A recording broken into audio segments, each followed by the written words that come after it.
prosperity to its special roadshow at our own Namma Chennai.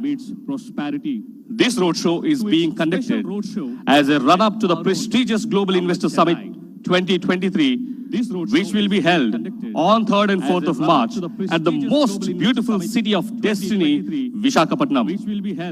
Well, myself, Chennai. I am Rajiv YSR. I head the investments promotions of Andhra Pradesh Economic Development Board. And I am your host today. This particular industry meet is very special to me for a reason that I represent the state where I was born, in a state that helped me become one of the finest engineers through the prestigious Indian Institute of Technology, Madras, a neighbor to this hotel, Adyar. Under the guidance of our Honorable Chief Minister, Shri Y.S. Jaganmohan Reddy Garu, and the leadership of our Honorable Minister for Finance and Planning, Shri Bugna Rajendranath Garu, we are here today as a delegation to present and narrate the growth story of Advantage Andhra Pradesh that is being unveiled in an ever new different way. While most of you know that Andhra Pradesh was ranked #1 in terms of ease of doing business, I am sure very few know the fact that we have been consistently ranked #1 for the last 3 years. With 974 kilometers of longest coastline, second being the longest in the country, and 3 out of 11 industrial corridors passing through the state, covering more than 80% of districts, the state of Andhra Pradesh has its own advantage of being the ideal investments destination across the world and rightfully derives its tagline, the Advantage Andhra Pradesh. While these are few of many compelling reasons that we have, there are a lot more in store for us. And today, we have none other than the department heads themselves amongst us to share the stupendous opportunities the state has and how your strengths can match with the opportunities of the state and together achieve shared success. Without much ado, let me invite Mr. Swaminathan, the former chairman CII Tamil Nadu chapter, to begin this program with his welcome address. Welcome, Mr. Swaminathan. Let's all give him a big round of applause.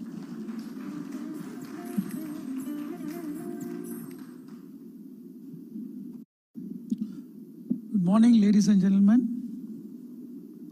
It gives me great pleasure to be here. First, I welcome Mr. Bugna Rajendranath, Honorable Minister for Finance and Planning, Commercial Taxes, Legislative Affairs, Skill Development and Training, Government of Andhra Pradesh. He is no stranger to Saint-Gobain. We have been associated with Saint-Gobain for a long period of time. Welcome, sir. Mr. Venka Ravindranath, Chairman, APMSME. Mr. B. Sundar, IFS, Special Secretary, Information Technology, Electronics Communication. Mrs. K. Sunita, IAS, Principal Secretary, Handloom and Textiles, Government of Andhra Pradesh. Dr. G. Srijana, IAS, Director of Industries, VC and MD, APIIC, CEO, Andhra Pradesh Economic Development Board and Government of Andhra Pradesh. Mr. Saurabh Gaur, Secretary, IT. My friend, Mr. Sanadi from Sri City. And senior government officials from Andhra Pradesh, office bearers of various industry associations, friends from industries, and the press. First, it gives me great pleasure to welcome the Honorable Finance Minister on my own behalf and on behalf of CII Tamil Nadu. And I thank you, sir, for coming to Chennai and giving us an opportunity to meet you. We are indeed happy to note that the state government of Andhra Pradesh is organizing its mega investment summit, the Global Investor Summit on the 3rd and 5th of March 23 at Vizag. I am very pleased and proud that CII is the national event partner for this global event, and as a result of the Honorable Chief Minister's futuristic vision and governance today, the state is growing at a much faster rate than the rest of India. Andhra Pradesh is set on a progressive transformational journey and is poised to become the growth engine of the Indian economy. It is evolving as one of the most prominent connection points with major world markets and is renowned for its excellent infrastructure, large manufacturing base, talented youth, and business-friendly environment. AP has bagged the first rank in the ease of doing business in the country, and I think I would also ensure, with my personal experience that Sengoben has had with Andhra, it is definitely a state in which the officials are very helpful and the government is very proactive. The state secured the top position in the new initiative of Business Reforms Action Plan implementation as part of the EOD of the ease of doing business. Aligned with the Honorable Chief Minister's vision, the state government's flagship investment summit, the Andhra Pradesh Global Investor Summit 2023 on the 3rd and 4th of March at ISAG offers a robust platform to showcase the opportunities and act as a springboard for intensive industry partnership for growth. We were talking to many of the industry friends in Andhra Pradesh and CIA Andhra Pradesh, and is delighted to know the present government introduced village and ward secretariat system, which has helped the state to achieve the real Gram Swaraj, which cannot be seen anywhere else in the country, which is commendable, sir. The efforts that have been put by the AP government in the last 4 years have delivered a lot of outcomes for new investment climate. Sir, your government have proactively promoted an enabling policy framework to attract investments for job creation and sustainable development. Sir, your upcoming new industrial policy, I am confident, will be efficient and greatly smoothen the process for setting up of new industrial investments by making most of its processes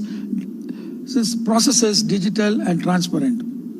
Sir, I will only request, there are a lot of changes and we have been talking with your government also, with your officials, the capital subsidy, etc., which is now being offered by many states, and request that should be part of the new industrial policy.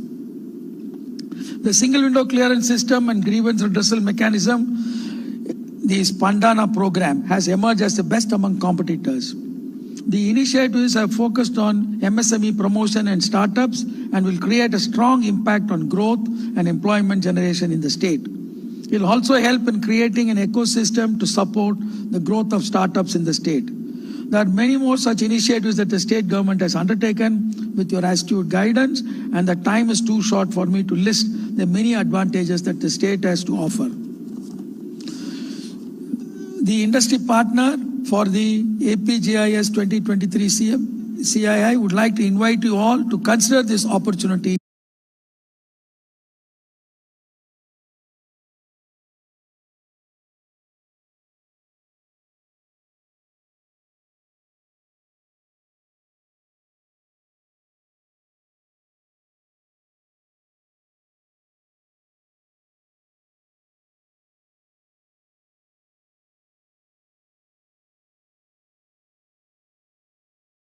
And must be engaged to drive change for the inclusive, balanced, and sustainable growth.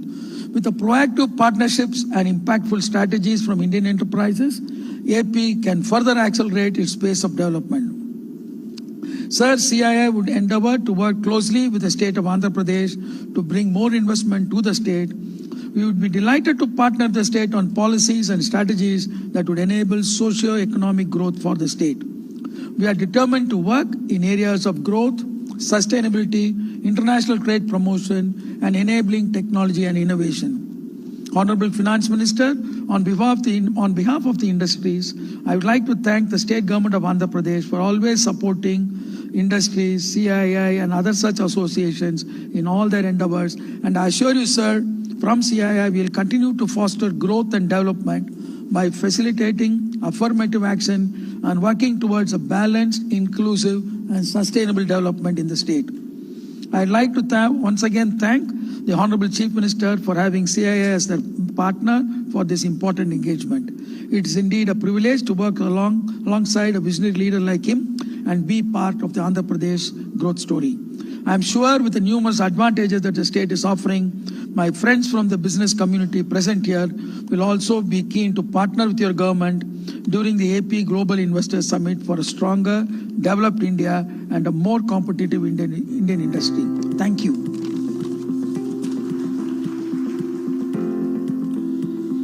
Thank you very much, Mr. Swaminathan, for setting the right context. The state of Andhra Pradesh, as part of its Global Investor Summit, is focusing on 13 major sectors. And in the next couple of hours that we have, majority of these sectors could be covered through the presentations and some of them through their audio visuals. The single desk portal of the state of Andhra Pradesh, with all approvals as deemed approved within 21 days, the abundant availability of land, power and water at a cost much lower than that of the nation's average, a specific focus on robust infrastructure development along the corridors makes Andhra Pradesh not only number one in terms of ease of doing business, but also number one in terms of reduced cost of business. To further understand the innovative initiatives, industry-friendly policies, infrastructure development, and plethora of opportunities the state has got to offer, please join me in welcoming Dr. Srijana Gumala IAS, Director Industries, Commerce and Exports Promotion, Vice Chairperson and Managing Director, AP Industrial Infrastructure Corporation, and CEO, Andhra Pradesh Economic Development Board, on to the podium, please.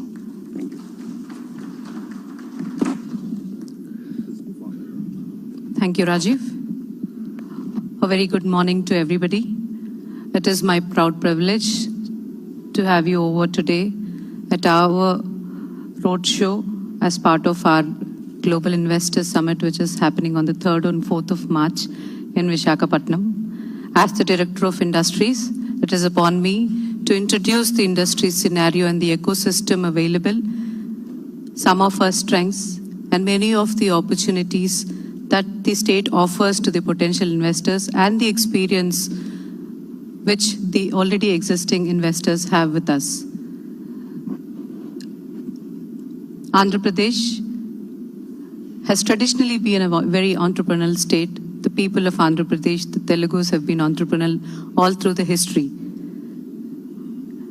And that history, I'm sure all of us will agree, is a shared legacy and shared story of Tamil Nadu as well, with which we share the cultural ethos. So I really consider the people of Tamil Nadu as an extension of our families and the brothers in arms. So I'm very glad standing here talking to the family, extended family that which we are. So thank you very much for coming in today. Just a snapshot of what we are looking at. Andhra Pradesh, as already said, has the second longest coastline in the country with 974 square kilometers, so which is an inherent geographical strength that we have. With 11.43% of growth rate in 2021, we are the highest growing state in the country. So that again, I would say, is an inherent strength which is with us. With 70% of the population in the workable age, the demographical dividend is again the inherent strength with us. 8% of the country's exports are being contributed from our state.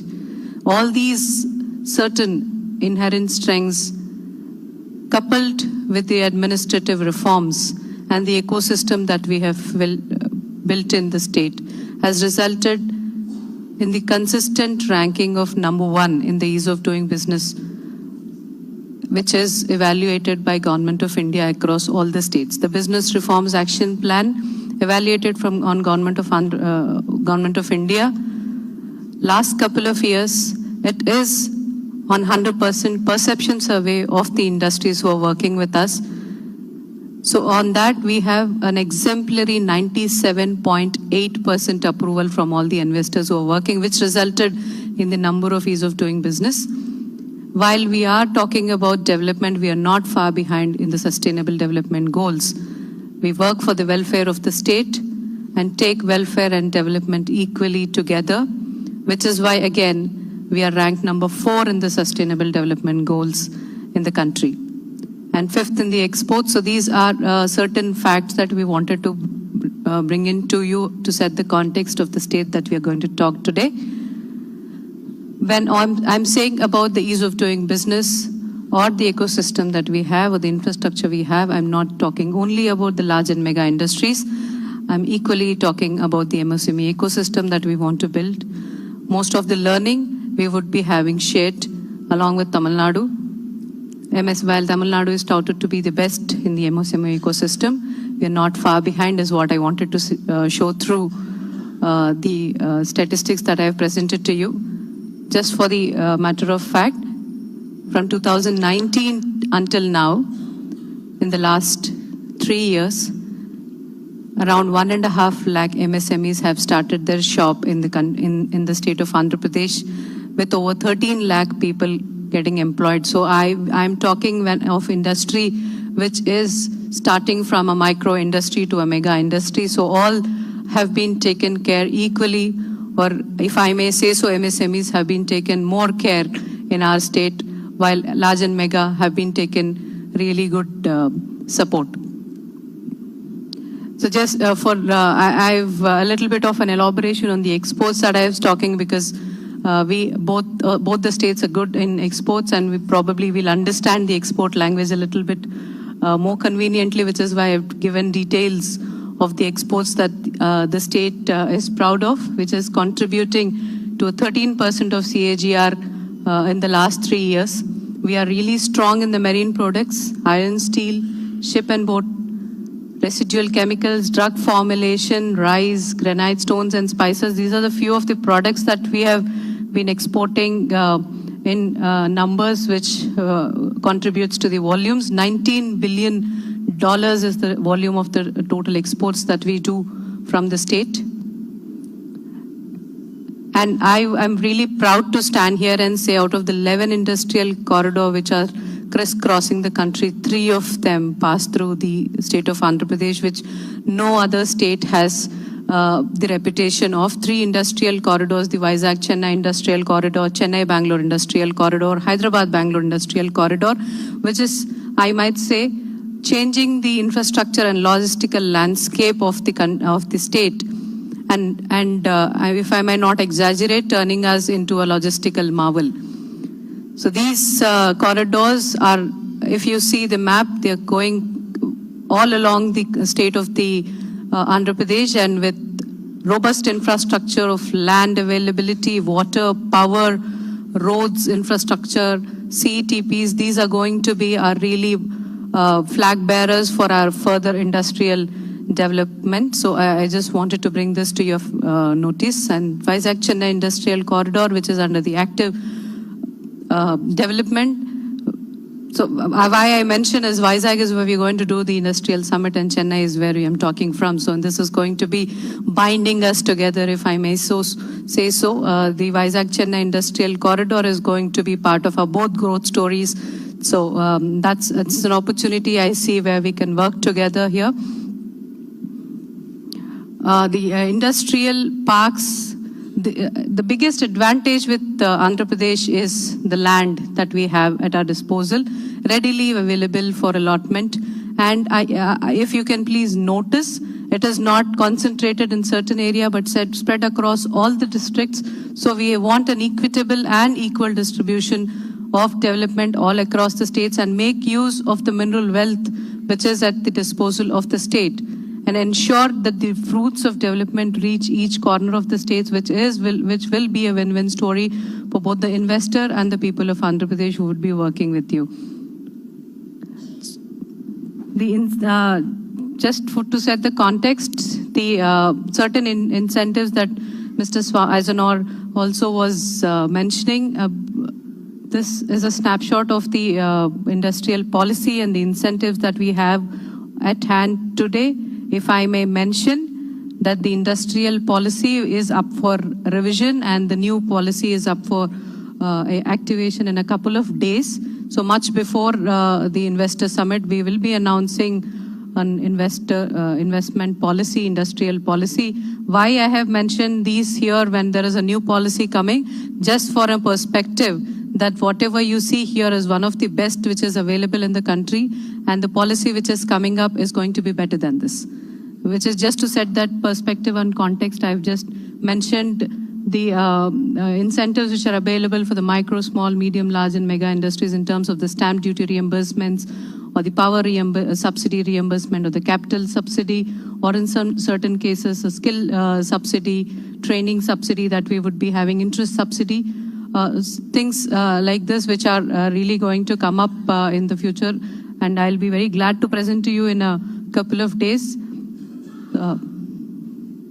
And apart from a generic industrial policy, the industrial policy which is coming up will also be encompassing certain specialty sectors like the few I have mentioned. There will be a retail policy, there will be a bulk drug policy, there will be an IT policy, food processing, textile, export promotion, logistics, electronics, tourism. So there will be all encompassing specialty policies also, which would be coming up under one umbrella industrial policy very soon. Certain strengths that I've already mentioned, but I'll take you through for the interest of retention. The robust infrastructure, that industrial infrastructure that we've had, about 50,000 acres of readily allotable land available with us, with strong logistical infrastructure, which is again reflected through the award that we've recently gotten as the top achiever in logistical ease as per the Leeds Report 22. The industry-ready skilled workforce, it will be discussed in a little bit of a detail in further presentations. The raw material availability, we are the home for 48 rich minerals and the various raw materials which would be a treasure bowl, I would say, and the low cost of business. While we've been mentioning about the ease of doing business, I want to really take to your attention that we are not far behind in the low cost of business, which would be a very formidable combination. The quality of water and power availability and the strategic location, we tout ourselves to be the gateway to the South Asia and Southeast Asia both. And the conducive business environment, which is backed by a stable government, is again, I would say, our better strength, which I want to present to you in this slide. The opportunities are huge, as has been mentioned in the introduction. For the sake of the summit, we have chosen 14 sectors to focus on, which certain sectors will be presented to you today at length. There are other sectors that I will want to briefly mention. In addition to the sectors which will be presented to you are the electronics sector. The strengths and the opportunities are abundant, and the marquee investments that I've put on the slide talks for itself how the ground has been prepared for much more investment and opportunity and working together in this sector of electronics. Agro and food processing, we have been traditionally an agro-based state, and we really want to work on that and take it to the next level by adding food processing into our forte. So we've already started to work on that. Again, the marquee investments show to the fact that we're not limiting ourselves to be a producer of agro-based products, but going into the processing as well. The pharmaceuticals, Andhra Pradesh has always been the pharma hub in the country, and in the COVID times, it is all for all of us to see how Andhra Pradesh and the pharma sector, which is working with us, has come to the rescue of the entire country in providing the medicines and the medical devices on time, where the times, all of us know better how those times demanded of us to really scale up the production at a very short time, and Andhra Pradesh proudly had come to the rescue of the country, and which is what we want to build further on. The petroleum and petrochemicals is an upcoming sector for us. We already have the KG basin, but we want to really work on certain specialty petrochemicals. Certain work has already been done. There is an opportunity to work together there.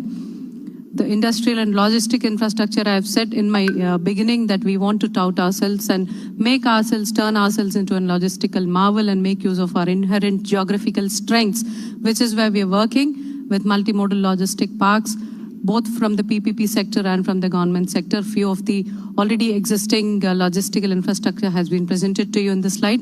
Automobiles and EVs. The future of automobiles is electrical vehicles, which is why we want to really work together in the EV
raw materials would be through the RBKs and the farmers.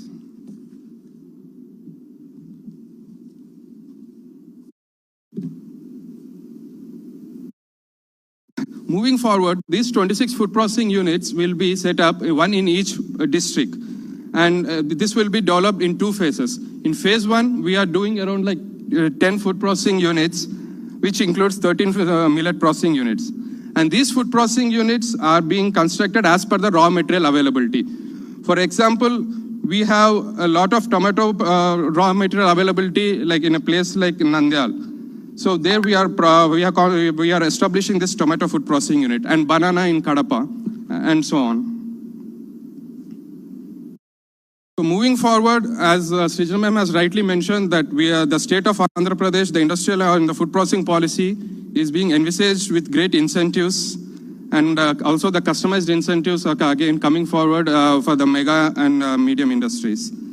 And we all know that Andhra Pradesh stand number 1 consecutively for the 3rd year in ease of doing business, with approvals on land and developing industries envisaged in its policy.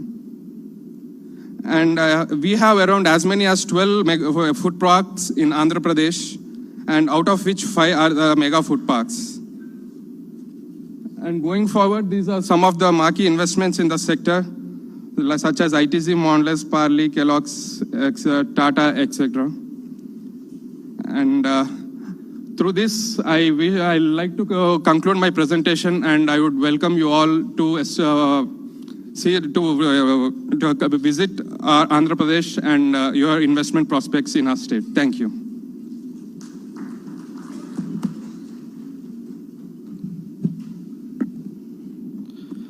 Thank you, Rahul.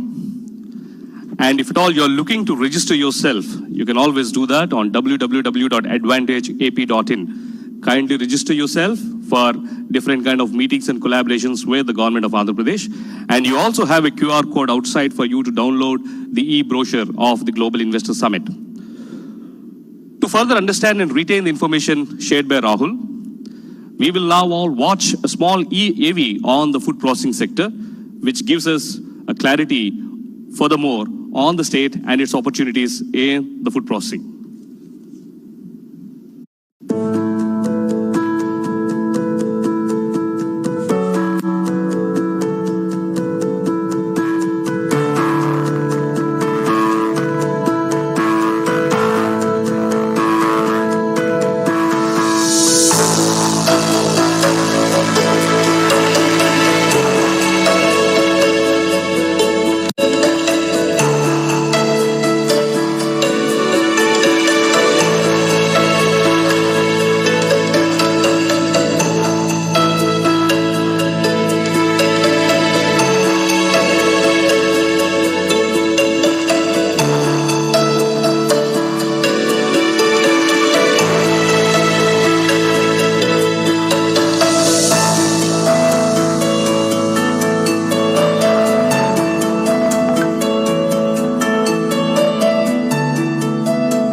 much.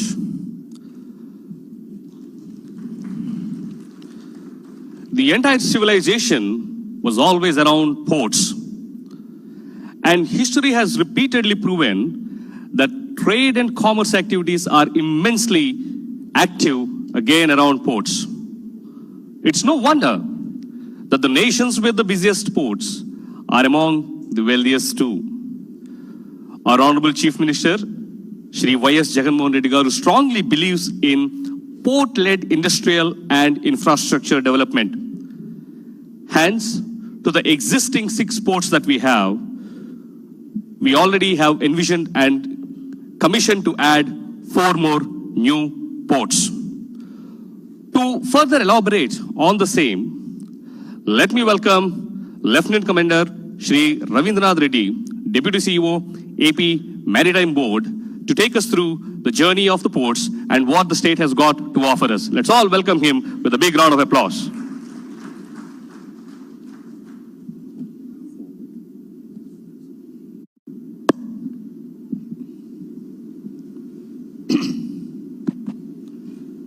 Good morning and ellarku vanakkam. Unfortunately, my linguistic talent in Tamil is limited to this. However, my respect and admiration to the entrepreneurial talent and industry of Tamil Nadu is unlimited. We always had respect for Tamil Nadu. And it is not without reason that you rank very high amongst the top GDP of the country, the state GDPs, and you are the most urbanized state, and you are more or less most industrialized state. The humility and perseverance and hard work of Tamilians is definitely.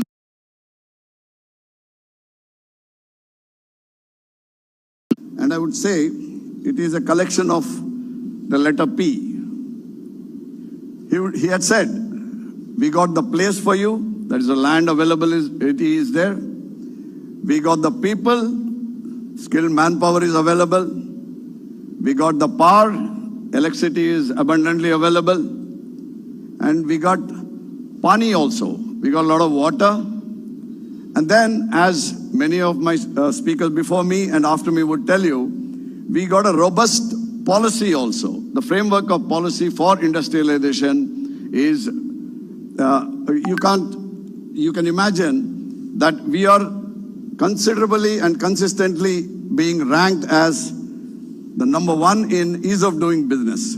That's all due to the policy framework that our Chief Minister and our Honorable Ministers are framing for and giving direction to the state government to take it. Now, to all this piece, I would also add, we got one more P now. We got more ports also. Right. With all these ports, the policy, the people, the place, the pani, the only one ingredient which is missing, that is paisa. So we are all looking at you to come with your money. Please come to Andhra Pradesh to put your investments. We are there to welcome you, and we will take care of your investments as if they are our own.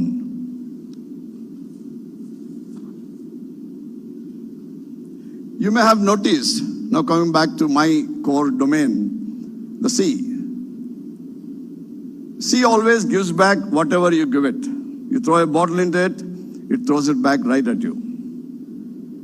I would like to take that analogy and tell you, come and invest on the maritime sector in Andhra Pradesh. Get all of your mudra, the money, and put into our samudra, and it is going to pay you back. I can assure you, with all the infrastructure that we are creating in the ports and fishing harbors, there are a lot of opportunities which you can explore and exploit. And we are there to support you all the way and all along. Now, to show you what is the infrastructure that we are creating, I would like to take you through a little presentation which has just about 3 or 4 slides, where I can enlist all the infrastructure. Please take note who are all the entrepreneurs from the maritime sector, and also industrialists whose industry or whose projects are very cargo intensive. Because we are not looking at ports as just a terminal, as just a facilitation point, as a transit point. Now the paradigm of ports has changed universally, and the port is no more a kind of a collection of berths. It is an industrial complex in itself. And we are willing and trying to create that paradigm in Andhra Pradesh. So we are having a lot of land attached to each of these ports, ranging between 5,000 to 10,000 acres, readily available. And any industry which is cargo intensive, that is, which uses a lot of logistics, please look at the ports to establish your project nearby. There are facilities, the policy is very conducive, the industrial policy per se, as well as the port policy. It is very helpful. So I will take you through the presentation where we showcase our existing ports as well as the upcoming ports and their characteristics. And you can note down so that if you are interested in any of these things, you may plan your investments there. As you can see, Andhra Pradesh has always been consistently ranked on top for the throughput which our ports are already doing.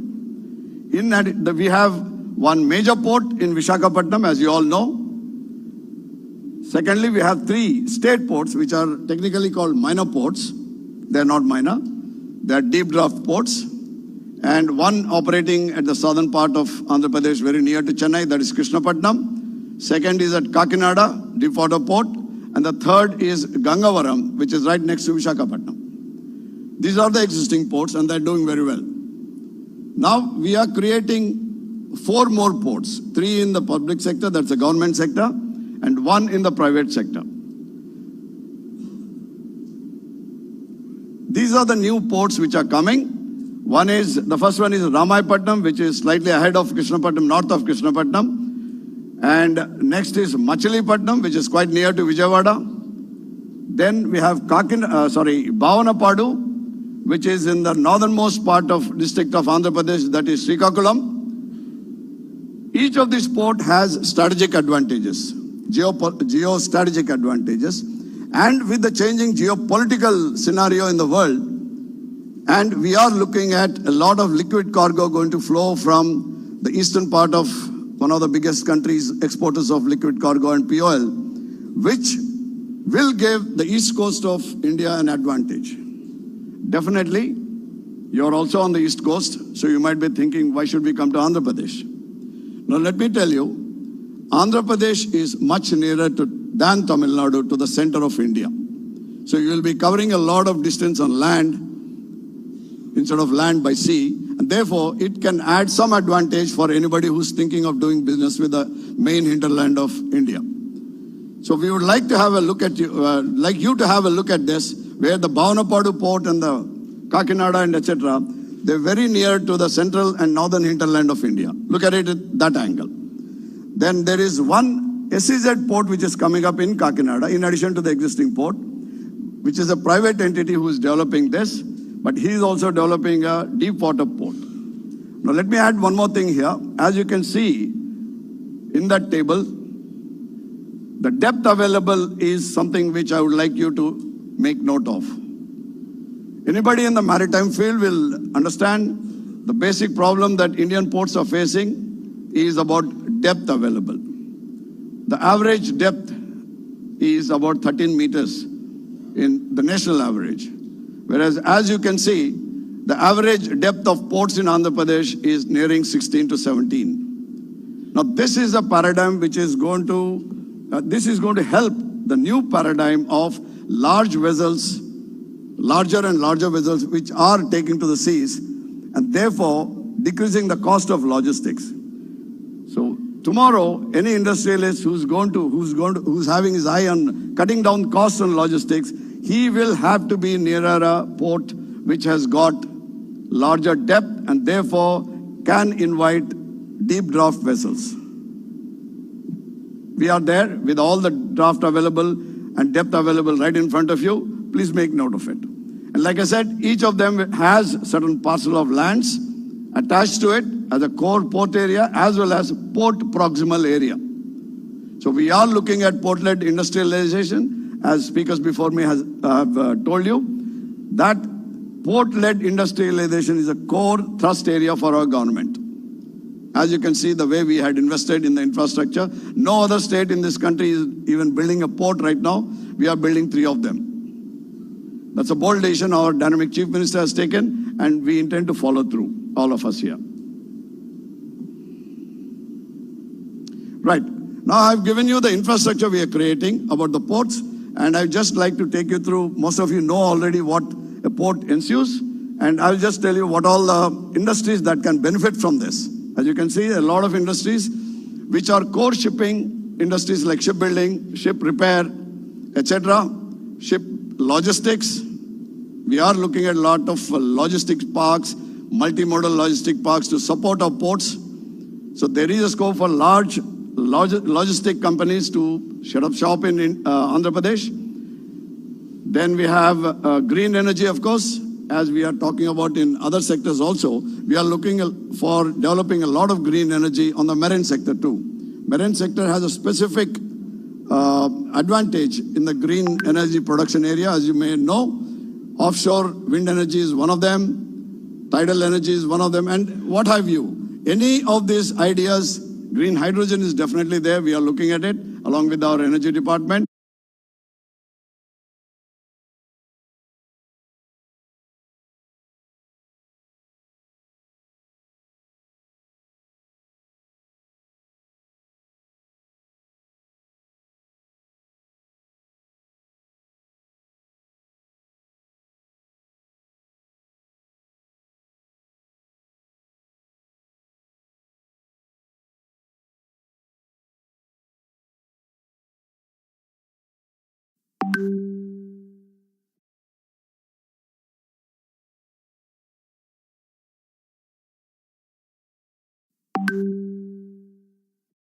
Operated from there. Now we are building 9 fishing harbors, and make a note of it, all of them with proper breakwaters and dredging and dredge channel to accommodate deeper draft fishing vessels, and in times to come, maybe we can accommodate coastal shipping, coastal runners also in these fishing harbors. So 9 of them are being developed, and this is going to enhance our sea catching, the catch from the sea. We are already number 1 in aquaculture. We would like to increase our sea catch also, and thereby developed. And this is going to enhance our sea catching, the catch from the sea. We are already number 1 in aquaculture. We would like to increase our sea catch also, and thereby increasing the total available aqua produce, raw produce, as the maximum in the country. Along with that, now let me also tell you one more opportunity here for entrepreneurs who are in the aqua field. Every fishing harbor is going to be having a space around 50 acres to 60 acres attached to it, and we call it an integrated food park. So this is going to leverage the sea catch as well as the local aquaculture produce, and we are giving it for a development of private entrepreneurs. And we had, you can contact us, anybody in the aqua field, for interest. If you have interest in this field, please do contact us. We will help you with the details. And again, the same thing about the opportunities in these fishing economic zones. I will not dwell on it. And these are the contact numbers which you can contact for any of these requirements. And therefore, we will help you with any support that you require till you can ground your investment as well as take it forward and help you with all through your cycle there. And one thing I would like, lastly, I would like to add about our shared maritime histories and traditions, what Dr. Srijana has told you. I will not touch upon it, and the cultural similarities, language, etc. What I would like to tell you is, when we separated from Tamil Nadu, the erstwhile Madras state, that was Andhra Pradesh 1.0. When we separated, and we were there with the Telangana, and together we were Andhra Pradesh 2.0. And today, as we bifurcated, we are Andhra Pradesh 3.0. And ladies and gentlemen, I would like to tell you, we are raring to go. So please do come to Andhra Pradesh. This is a different Andhra Pradesh. Approach us. We are there to look after your interests. Thank you very much. Jai Hind.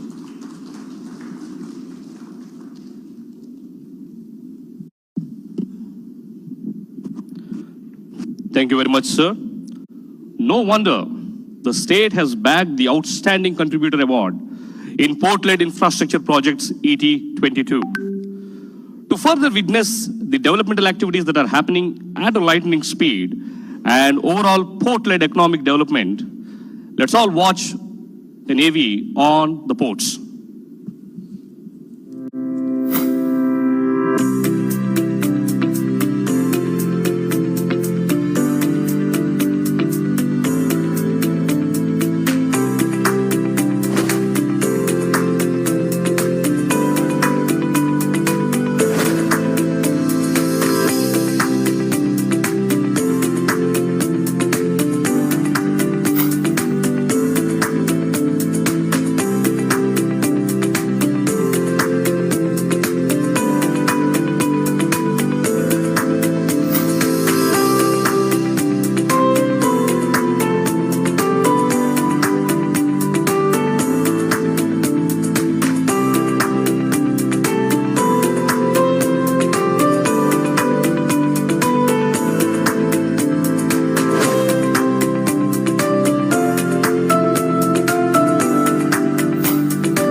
With two good examples right in front of us, be it Mr. Sundar Pichai from Madurai or Mr. Satyanadella from Andhra Pradesh. Both the states very competitively produce some of the finest engineers and contributed to the corporate leaders to the world. Let me also tell you that 25% of IT workforce and Indians in the US are from Telugu-speaking community.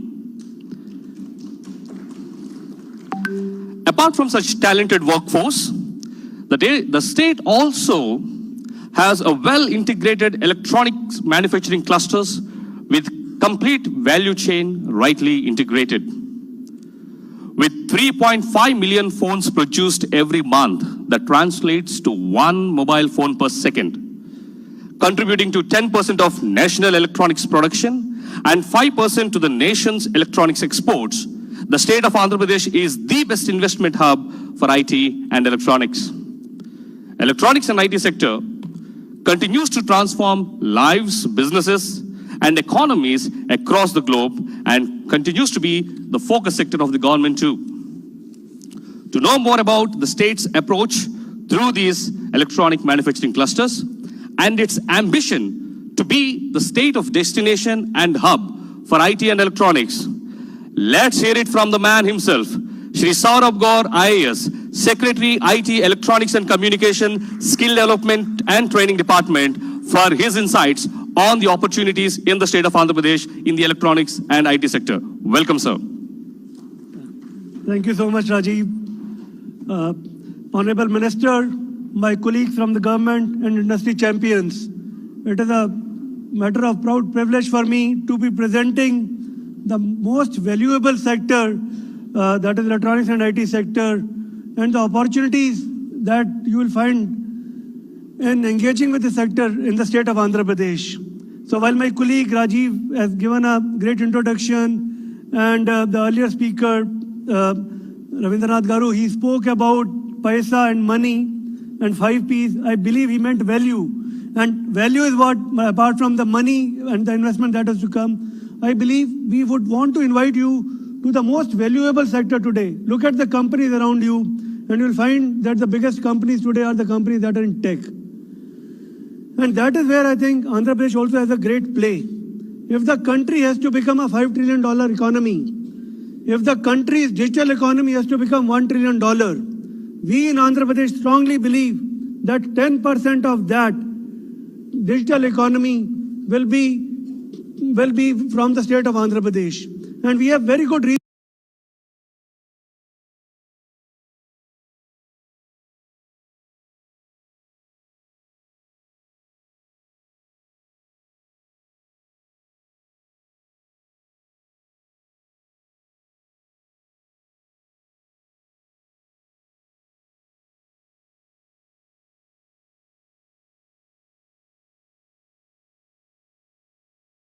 Is very well poised to take lead in that, with our cities such as Visakhapatnam, Tirupati, and the other cities that are making a huge stake, cities such as Kurnool, Ongole, Anantapur, Nellore, and so on and so forth, Vijayawada, Guntur. All of these cities have seen a spurt in IT and IT-enabled services and the overall digital services and product economy taking huge shape in the country, in the state, and all these companies that are here, these are testimonies to this fact. We have a strong set of policies to support IT sector in Andhra Pradesh, ranging from employment remunerations for employment generation, depending on the nature of skill sets that are being brought for every employee for a period of 1 year. There are kind of employment subsidies that are made available. Especially during the COVID time, we had work from home policies also, where we provided support for people who are working from home. So all these, the policy in detail is available, and we have set up a stall outside, and the engagement agency, EPITA, the volunteers available there to help you understand the policies much better. I'll not spend much time on it because to me, IT companies, more than the policy, it is an ecosystem that drives the investments there, and that is what we take pride in.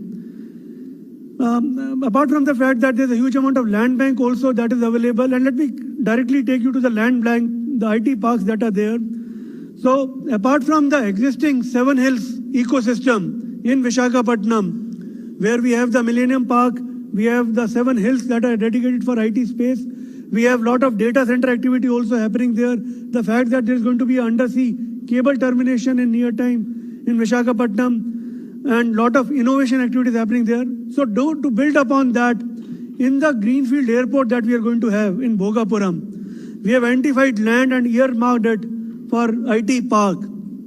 So in another 2 to 3 years, I believe this is something of the likes that you see in other places, other parts of the country. We'll have a very strong, vibrant IT park coming at Bhogapuram. Next to that, we have in Tirupati, also not very far from the airport that is there. There is a IT park that is already coming up in Pallam. It is around 25 kilometers from Tirupati airport.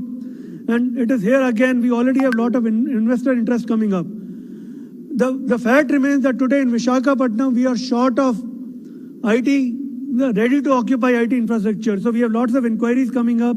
And that is where we are collaborating usually with the private sector also, with the developers also, and saying that, look, these kind of investor inquiries are there, and how quickly can we turn it up? And how quickly can we make more and more infrastructure available? And with a 4 or 5 year horizon, we are preparing all these IT parks, all very strategically located, where I believe there is a lot of opportunity that is coming up.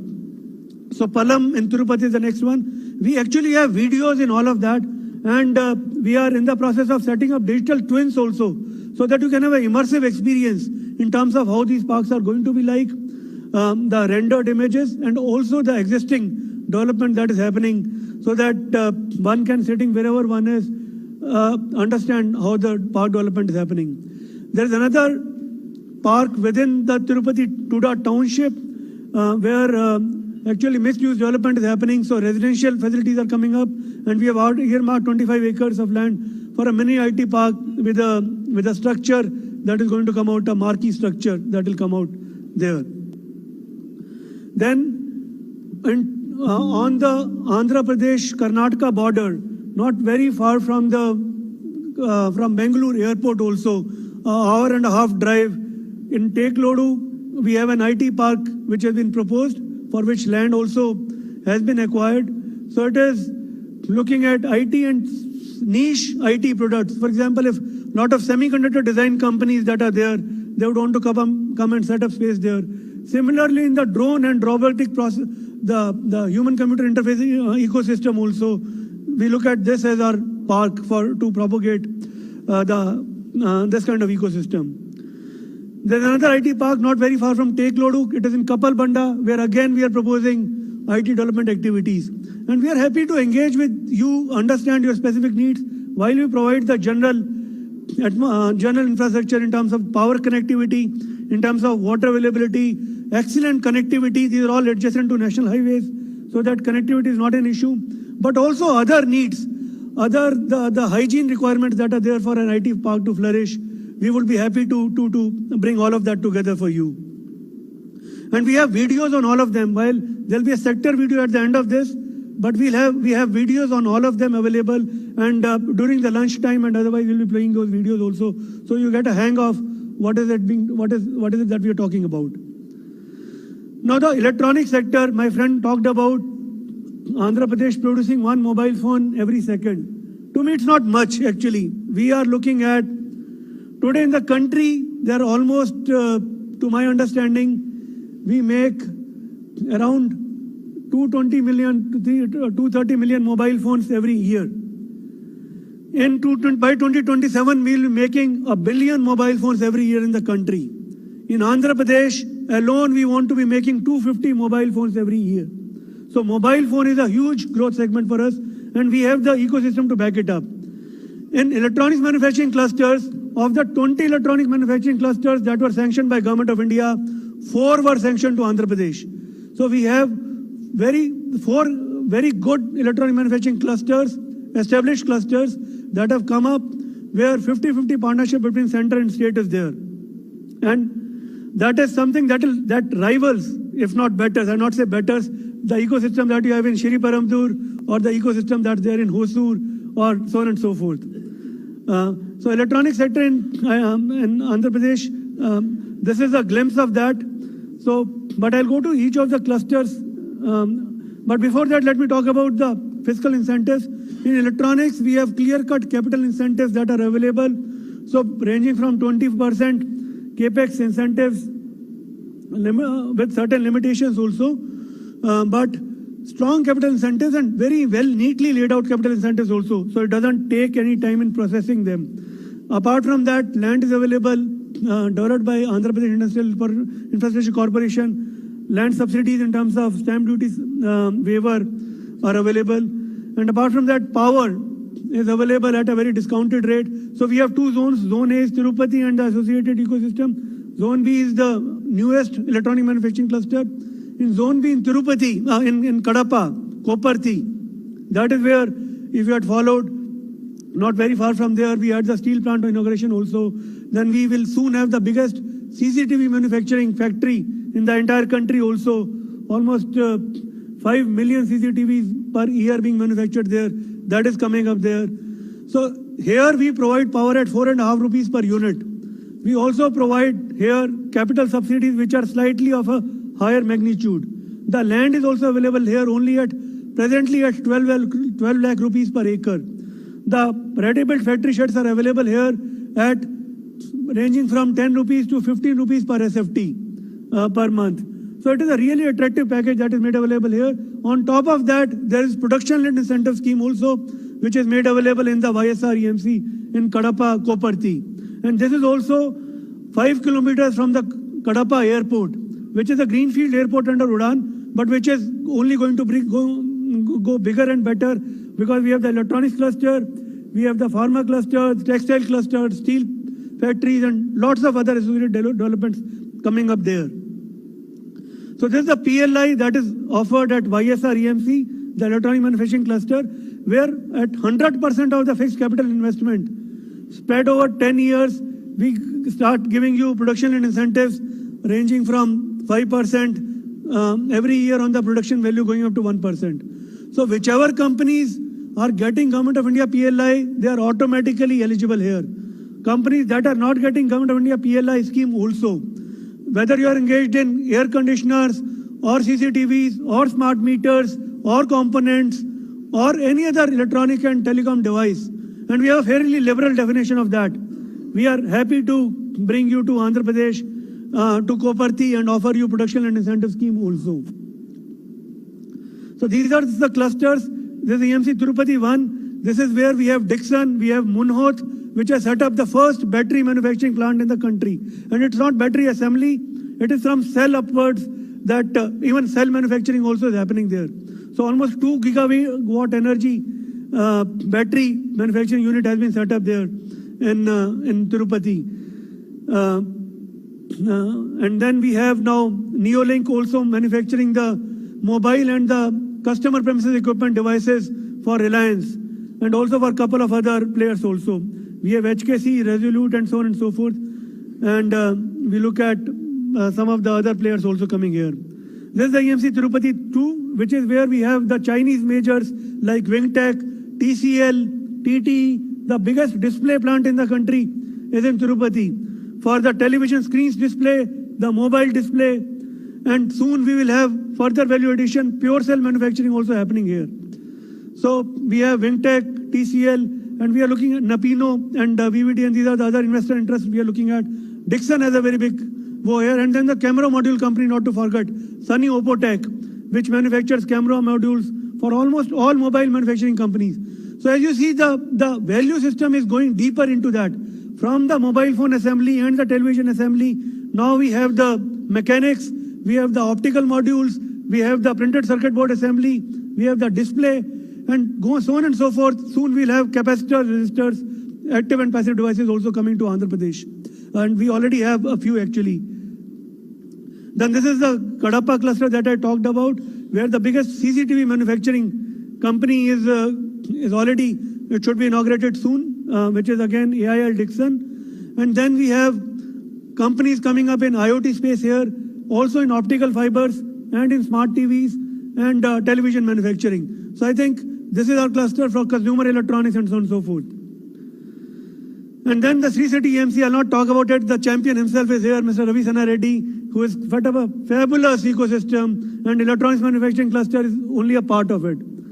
But here again, we have lots of air conditioning. So 9 out of 16 air conditioner manufacturing companies that got production and incentive from Government of India, 9 of them have come to Sri City. So that speaks a lot about the fact that Sri City will become 50 to 60% of air conditioners make in India, make for the world, will be happening here. And this now, even the industrial air conditioners also are coming there.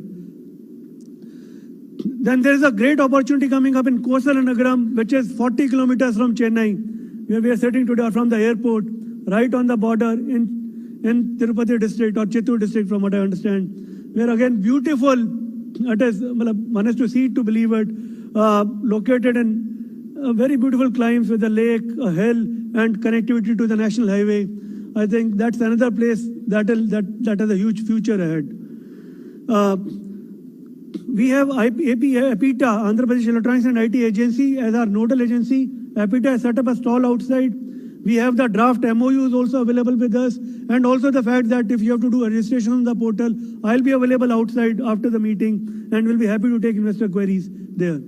So thank you so much for your time today, and I look forward to your participation in the electronics and IT system, and not to forget the drones and emerging technologies sector also, where I believe we'll be having further discussions later on. Thank you.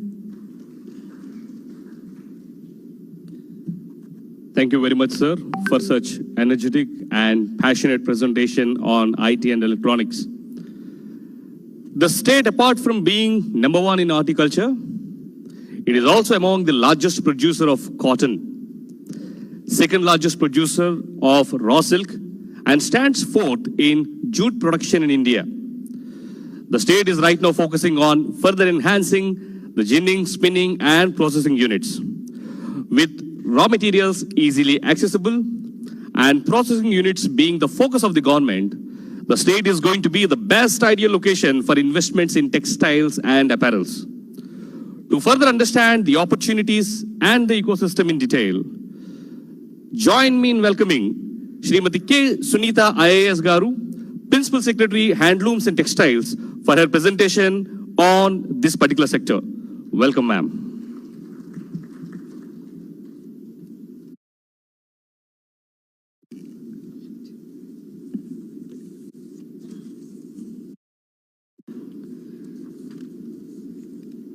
Respected Minister for Finance, Planning, Commercial Taxes, Legislative Affairs, Skill Development and Training, Shri Jagananna Rajendranath Garu.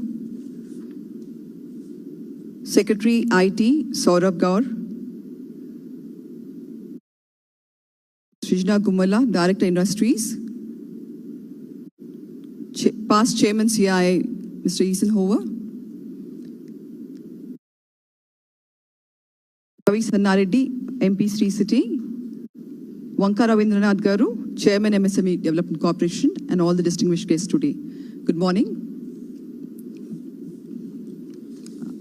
The textile sector is something which sounds non-serious, but one should understand how important it is, because I think it's one thing which we can't afford to neglect. No matter we have our food or anything else, clothes are a necessity.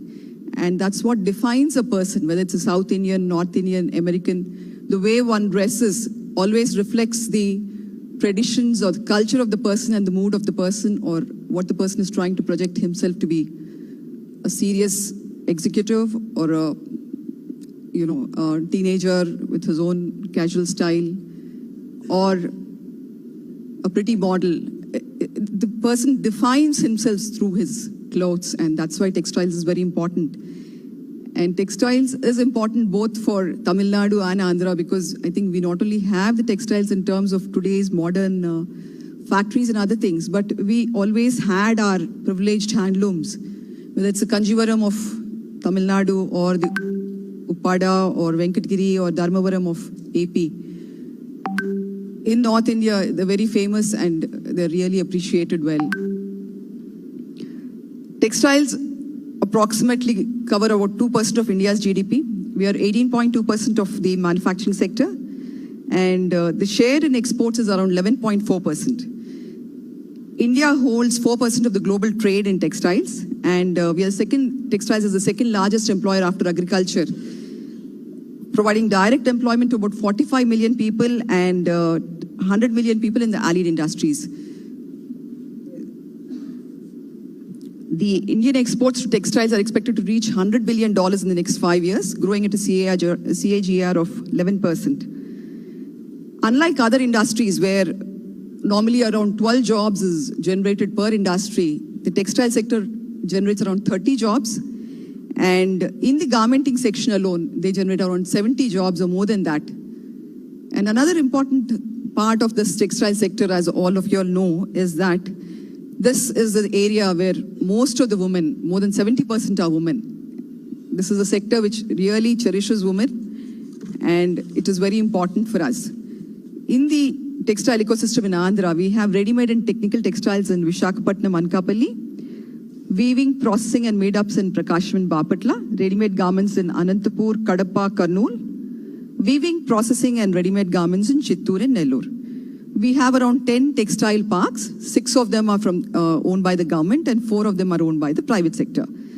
This map generally shows you the kind of distance which is there from Chennai to each of these parks. Just to highlight that after we bifurcated from Chennai, we still are very close to you in terms of distance, the borders and the textile parks. Venkatagiri, Sri City is just 75 kilometers. I'm sure many of you all would have been there. Venkatagiri Textile Park 146, Tarakeshwar Textile Park 82 kilometers, Maas is 146 and Chirala Handloom is 360 kilometers and so on and so forth.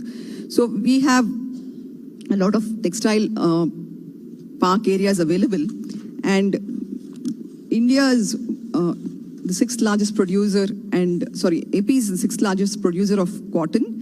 We produce around 17.08 lakh bales of cotton, and this is produced mostly in 10 districts. We are the 7th largest producer in jute, and we produce around 10.4 thousand bales with the 13 jute mills in the state, mostly in Vijayanagaram and Srikakulam. We are the 2nd largest producer of silk. Dharmavaram and Venkatagiri are the main areas that's been producing silk.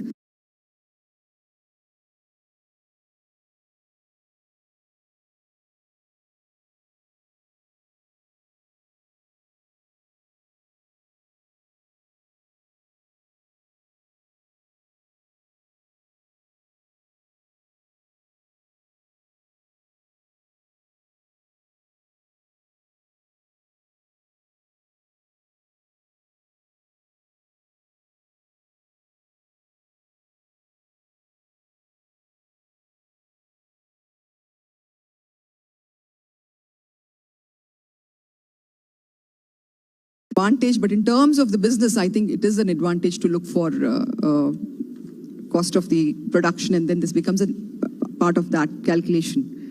The marquee investors in the sector are, for technical textiles, we have Torre, we have TJ for weft knit products, Unicharm and Precot for medical textiles, Aditya Birla, Loyal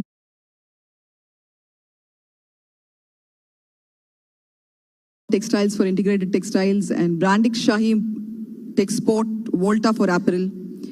And for yarn, Andhra was very famous for yarn earlier.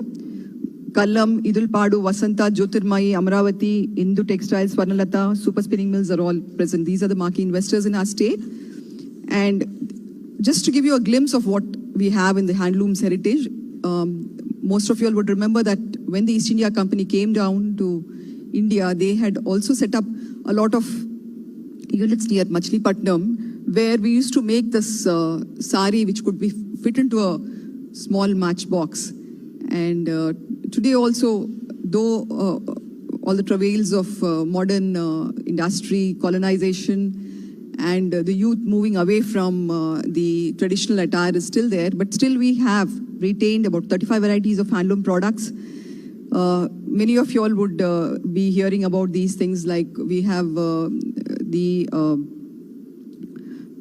Dharmavaram, Venkatagiri, Uppada, Mangalagiri, then the Srikakulam Khadi, and so on and so forth. We have around 1,77,447 weavers, which is around 5% of the Indian weavers working on these handlooms. There are 482 primary cooperative societies, and we have 6 handlooms which are GI tagged. They are again Mangalagiri, Uppada, Jamdani, Dharmavaram silk sarees and Pavadas, Sri Kalahasti Kalamkari, Venkatagiri sarees, Pedan Kalamkari, and Jamdani, Dharmavaram silk sarees and Pavadas, Sri Kalahasti Kalamkari, Venkatagiri sarees, Pedan Kalamkari, and the opportunities and strengths of our textile sector. I think when I speak to my Tamil brothers here, I would like to say that our posts are very near to, our textile parks are very near. We are separated by a border, and based on the past experiences of sharing our state, culture, the dance forms, the music forms, the actors, actresses, sometimes even the politicians. We all have always been working together. And today, we have a lot of Telugu diaspora in Tamil Nadu here who have done a lot to the state. I'm sure after having developed Tamil Nadu so much, they would also like to look at their own state and do something for the investments there. And if you compare the distances of the textile parks from Chennai to the textile parks in Tamil Nadu, you have Anna Handloom Silk Park in Kanchipuram. I wouldn't know how to pronounce this, but yeah, this is 84 kilometers and that's the nearest. And whereas I would say Sri City is even nearer with around 75 kilometers.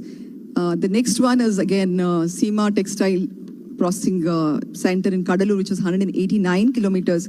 But we have other textile parks in Andhra, which are much nearer, like the Venkatgiri is 146, Tarakeshwar 82, Maas 146, and so on and so forth. There is a lot of land available in our textile parks with an option of plug and play in around 2,411 acres. We have private parks with 1180 acres, government-owned textile parks with 1231 acres, and in addition to the APIC parks with 14,184 acres. We have given special emphasis to MSME textile units, and there are a lot of MSME textile units in our Andhra which are doing well. We've also trained skill and development centers, and our finance minister here is also incidentally the skill minister. So he has made some of our textile units in such a way that we train the students in textile stitching, in juki machines and other things, and then supply them to the parks. So we tried this out in Gajwaka in Vizag, and it was a success, and now we are going to do it in Raidurg and other areas also. We also have this a very, I would say, something unique to Andhra is the huge Jagananna housing colonies, where we have around 53 layouts which have more than 2,000 plots. In these plots, you have so much of labor available that it would be a very nice way of, having a walk-to-work concept by developing a garmenting factory there. So there is a lot of land available, and we are willing to look at any investor who would want to come here and start garment units in these Jagananna housing colonies. Sri City also, as you know, is a green and orange park. So we have a lot of land available there. Around 1,000 acres is there. So there also you can, start any of the textile things. Our scope for future investments is the green integrated parks. Then we have mega clustered development. We had parks like Brandex, Sri City and other places which are there, and we would like to invite more investments in this sector. We also have a scope for export-oriented units. The textile exports for India stood at $33 billion, of which the AP's share is only $417 million. So the government intends to expand its export market in textile and encourage those units which are export-oriented. We also have a scope for a niche product segment. We could look at organic product of from cotton to the cloth. And there is a lot of, 1/3 of the agriculture area in Andhra is organic. We do natural farming there. So there is scope for that. I know there are a lot of Western countries in Europe and other places which actually look forward for organic garments, and there is scope for this. Already some textile parks like Mohan Spintex and others have been doing it, and there is more. There's room for more. We also could have a kind of variety where we mix the organic cotton and the handloom cotton like Mangalgiri loom fabrics, Pulagutta fabrics, Isukupalli for home furnishing, Kalamkari handlooms, and evolve them into kind of a fusion garment where you have probably a Kalamkari with our lace, and also produce it in such a way that it actually is very good for the export market. We also have Dupion silk for home furnishing, which is very good and generally appreciated. It has adorned the halls of the White House and the French President's house. because of the sheer quality and the richness of the fabric. We also have a segment, sunrise segment of technical textiles. You all know about the mid-tech zone in Andhra. We also have the about 15 technical textiles in Andhra Pradesh. Global players like Torre and Grasim and other places. There are 3 industrial corridors and there's port-led industrialization. And for all these sectors, we could have a tailor-made incentives extended to anybody who's interested in them. We also have a snapshot of Brandix here. This is a 1,000-acre textile park, and there's still 400 acres available. There's connectivity to Gangavaram port. There is water capacity installed of 20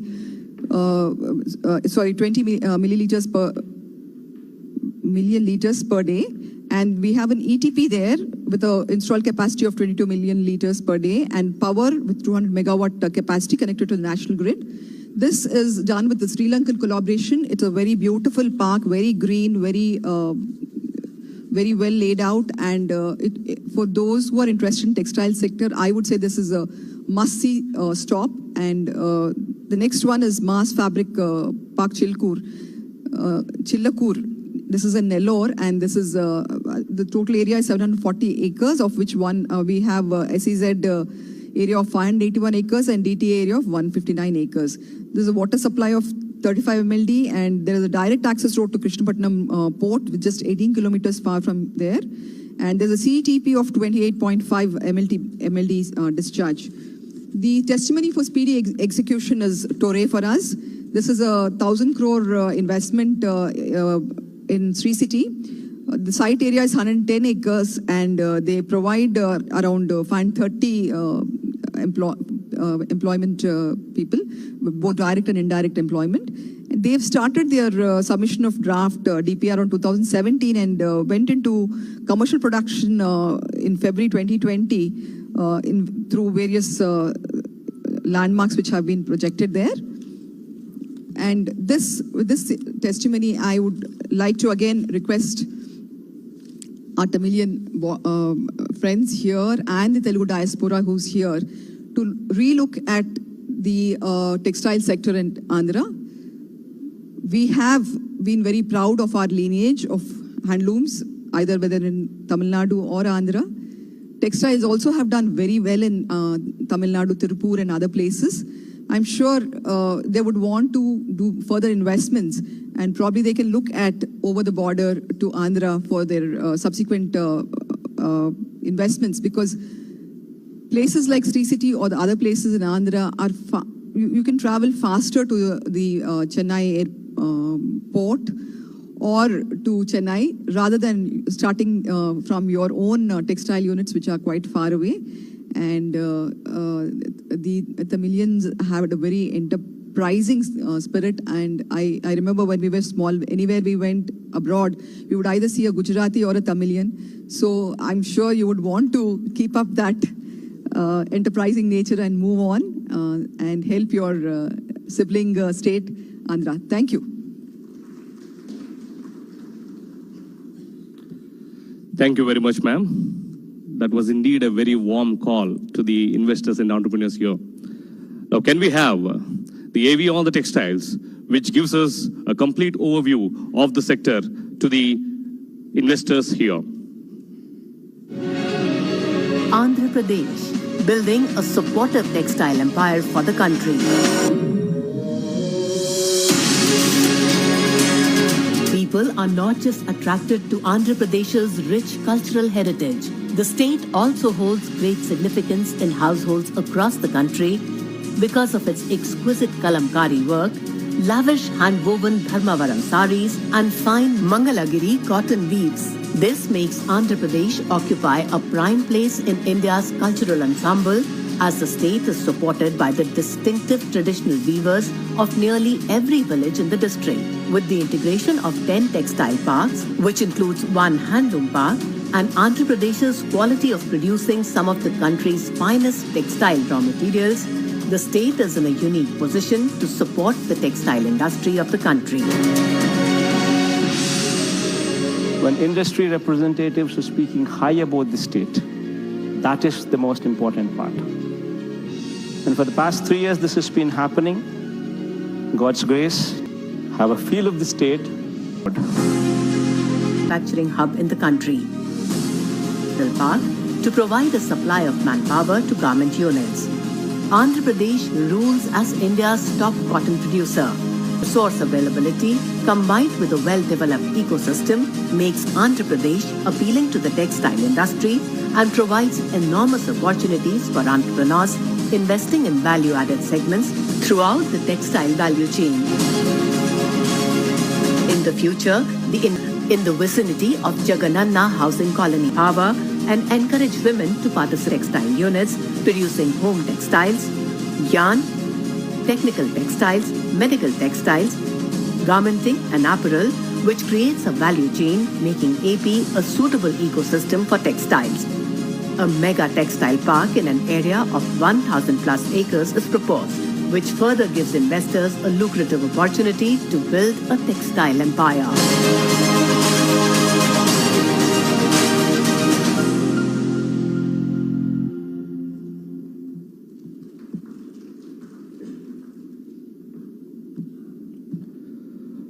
Well, we have an inspiring personality among us, coming from a rural background, building an enterprise which is now home to 190 plus companies, representing more than 28 countries. And he has set not just the state of Andhra Pradesh, but the entire country on the global arena. Let me welcome Shri Ravi Zannareddy Garu, the founder and managing director, Shri City, to share his views on the investor-friendly environment in the state of Andhra Pradesh. Let's all welcome him with a big round of applause. Thank you, Raju, for that kind introduction. Indeed, it is a pleasure to be in my hometown to promote Andhra Pradesh state, where that is my Janmabhumi, Karmabhumi laga, Puttinillu, Mettinillu laga. So I don't know how many of you know that Sri City is a Mylapore registered company just across the street from here. I live in Adyar. So as a resident, I have the best of the both worlds. So I'm thankful to the organizers to give me this opportunity to be in front of you. It was a surprise to me when I came here. They called my name. I have to come onto the stage. But it also gives me an opportunity to speak from the heart, not from the prepared speech.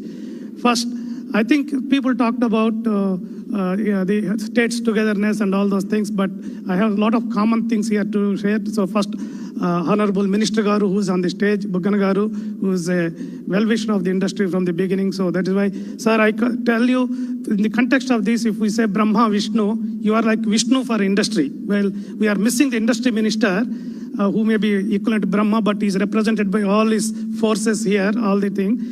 It is important, it may be a coincidence that he is the chief guest here, because not only his finance ministry is also for the skill development. Why I say is Vishnu is, these two are the main ingredients for industry to survive. Somebody talked about paisa, so he managed the paisa, but people talked about manpower, so he has both of them. And also he is the person, I can say, who's like, I don't know how many of you know, he had some educational background in Chennai. So many of us on this stage, I was looking around and say, what do we have in common? Very common things between Chennai, Tamil Nadu, Andhra, this culturally and linguistically.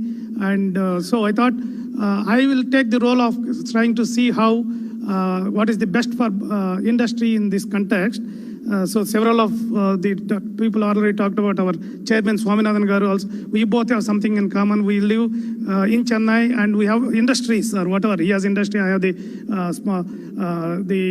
Sri City there. So we have the, I think I will try to explain the journey, my journey. I thought that is the best thing to explain why it is relevant for this meeting. About 15 years back, I was also like you, attending one such conference by AP government. I was in IT in those days. So they were here to promote, in those days it used to be called partnership summits, CII used to organize. So I have several friends here from CII Andhra Chamber of Commerce, from our fellow, whatever my colleagues from Sri City, that is industry leaders from Sri City and industry friends. So my journey started 15 years back, like sitting in the other side of the dais and listening to such invitations or why you should consider Andhra Pradesh as a destination for your business, these things. But I had some other incentive to be where I am today because I am also son of the soil. I am from that region. I grew up there. And I studied, whatever, I did my engineering in NIT Tirchi, which is in Tamil Nadu, heart of Tamil Nadu. And when I moved back, I went to US. When I moved back, I chose Chennai as my destination, not Hyderabad or Bangalore, though I was in IT. So I think retrospectively, I've done the right thing. One, I was closer to the home, but when I moved back, I didn't know that one day we have an opportunity. I moved here in 2000. Sri City was initiated during Dr. YSR regime. He was the Chief Minister, then Honorable Chief Minister of Andhra Pradesh, Dr. Y.S. Rajshekara Reddy garu, whom you all know. And in fact, he visited Chennai several times during his tenure as the Chief Minister of Andhra Pradesh to promote industry. He was also there in 2009 in the Global Investors Meet in 2009 January. That is to the best of my knowledge, that is his last visit to Chennai as Chief Minister of Andhra Pradesh in 2009. And we were supposed to come on August 31st for similar event, Partnership Summit, to attract investment on 30th or 29th of August. And this unfortunate accident happened on September 2nd. So these dates are still fresh in my mind because he was supposed to be in Sri City on September 9th to inaugurate Sri City, that is 9. We did groundbreak on 8/8/2008. We wanted to inaugurate it on 9/9/2009 with 9 industries that were becoming operational by then. One of them you might be seeing now, you heard about it a lot, VRV, which makes one of the 2 industries that makes oxygen cylinders in India. During COVID time, that was giving life to many people. And lately, BFG, which is doing a lot of parts for Vande Bharat trains. These 2 were in news. These 2 industries were promoted by, rather in those days, allotment and groundbreaking by our late Chief Minister garu, Y.S. Rajshekara Reddy. Why I'm going back to that past is to show the relevance to the meeting. Today, his son, Dr. Mr. Jagananna Reddy garu is the Chief Minister. And I have seen 5 Chief Ministers from then to today. So one of the things industry, those of us who are here in this hall would look for stability in the policy support. And I think I can say proudly, since I have done this is with my whatever experience in last 15 years of our journey, the governments may change, officers may change, but one thing that is constant is the full support, the undisputed support to the industry from all the segments, so that is political, local politicians, state level politicians, and more importantly, officers. So that is one thing I can proudly talk about in front of you as a resident of Chennai. So this not because I don't even want to talk about Sri City because there was enough said about Sri City, where it is, what it is.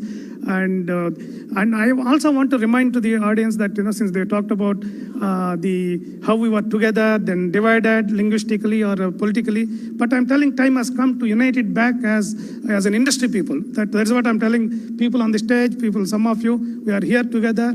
So there are no, after GST and all have come, I personally feel there are no state boundaries. It is not where you do business. Yes, state government is important. There is some relevance for approvals and other things. But once GST has come, we are all in India. We are all Indian citizens. So the artificial boundaries of state, all these checkpoints are removed, in 2014-15 time frame. So it is Tamil Nadu or Andhra it's okay. It is important for certain things. But however, for those of us in Chennai, I tell when people ask where is Sri City, I say we are in Greater Chennai. No, I don't say which state we are in because it doesn't matter technically speaking.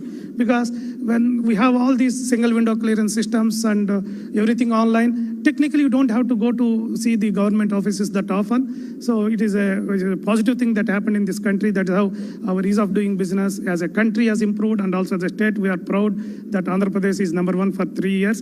And also I want to tell you here, getting the first rank as when we are students or anything first, or we say who's the world's richest man and all. But maintaining that is very, very difficult. We have seen several times. I'm happy and proud that Andhra Pradesh has been doing it for the last 3 years. My request to all the people on the dais is to help the industry such a way that we can get it fourth year also. Not to be with 3 years, fourth year also, we should get it. And I'm sure that the way these people are here, I think they are doing like a political campaign, I would say almost. They were there, I think, day before yesterday in Bangalore. Here, I think I was told they are going to Bombay. So the zeal that they are working, I'm sure that we'll get the fourth time also that distinction. And I think I can say one more point is, for practical reasons, I can say, though we are in Andhra Pradesh, you may be surprised. I don't know, many of you may not know where Sri City is located, or Kosal Nagaram, which you have seen on the slides and other places, actually originally belong to Tamil Nadu. So these are called what we call Pataskar committee, this thing. When I can take maybe 1 minute to explain, please don't count my time. This is for the education purpose of the audience here. When Tirupati and Tirutani were given to Andhra Pradesh on linguistic basis, the Rajaji Garu objected for it, saying two popular temples going. Tirupati area was purely Telugu speaking. So Tirutani was given to Tamil Nadu. Tamil Nadu give back 65 Tamil speaking villages. So out of those 65, all these Kosal Nagaram villages where we are, Sri City, they are all located. So those of you who want to be in Tamil land, where Tamil speaking, they're all bilingual. They're all very, very, this thing, that's why we say, it's as if a lot of people also ask when they come to Sri City, or even Tamil Nadu or Andhra Pradesh. So linguistically, because everybody speaks Tamil, so the bilingual team, you may still get your Tamil Nadu Aircel/Airtel signals only there. So we are fortunate that we have several areas where it is geographical in Andhra Pradesh, but it is Tamil culture, Tamil speaking, and also your best of the best. That's why our then Chief Minister Rajshekar Reddy Garu very proudly used to tell, we have 3 international airports. When we had only one in those days, Andhra Pradesh, that is Hyderabad. Some reporter asked, how come 3? He said Bangalore and Chennai. They are also practical in Andhra Pradesh, because all these areas within driving distance from the airports, international airports. That's what industry wants. Good airports, good ports. We had enough. Good stability, good network of roads with all these Chennai-Bangalore corridor. Where is Chennai-Bangalore industrial corridor ending? Not in Chennai. It is actually ending in Krishnapatnam, which is 80 to 100 kilometers into Andhra Pradesh. So that is, though it is Chennai-Bangalore corridor, it is ending there. That is how synergic it is. So I always tell that we are in Chennai. There are 5 ports advantage to certain locations in Andhra Pradesh. Manpower, I talked about. Our Honorable Minister Garu is here. He may talk more about how he has great vision. I have seen one of the passion which he talks about skill development. He was in Sri City recently just to understand what are the needs of skills in these kind of segments, and what the industrial needs, and how to make. The Andhra Pradesh is also proactively thinking about how to make people ready, not just giving you the infrastructure. Power they talked about, but I also tell you, Andhra Pradesh power is the cheapest power. And since Andhra Pradesh was predominantly agrarian state, we have a lot of industrial workers that will be easily scalable and trainable and placed into the work. They're in need of work. Hence, your wage levels will be low, and this is one of the best places to come and invest. Not because I'm there as a Sri City, but I'm sharing my experience. And so welcome to all of you to come and invest into Andhra Pradesh. And if you have any questions post this session, I will be happy to answer. Thank you very much. Thank you. Thank you very much, sir. In fact, thanks for sharing a bit of history and geography and politics in your short speech. Very informative. Andhra Pradesh is one of the few states that heavily focuses and supports MSMEs, startups, and innovation. In fact, through the Restart package, the state sanctioned and paid all the outstanding incentives to MSMEs to ease their financial situation. The state also focuses on emerging technologies, startup, and innovation culture. To further help us understand different growth opportunities in this segment, let me welcome Shri Vanka Ravindranath Garu, who is the chairman of AP MSME Development Corporation, for his special address. Let me also tell you that he is another inspiration who is feeding 9,000 plus families at this point of time and is continuing to invest into the state of Andhra Pradesh. With this, let us all welcome him with a big round of applause. Venkana Garu, to you.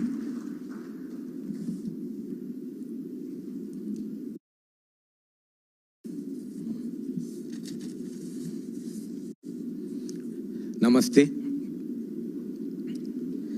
For the today function, Mr. S. Swaminathan, and today our chief guest, the Minister, the Buggana Rajendranath Garu,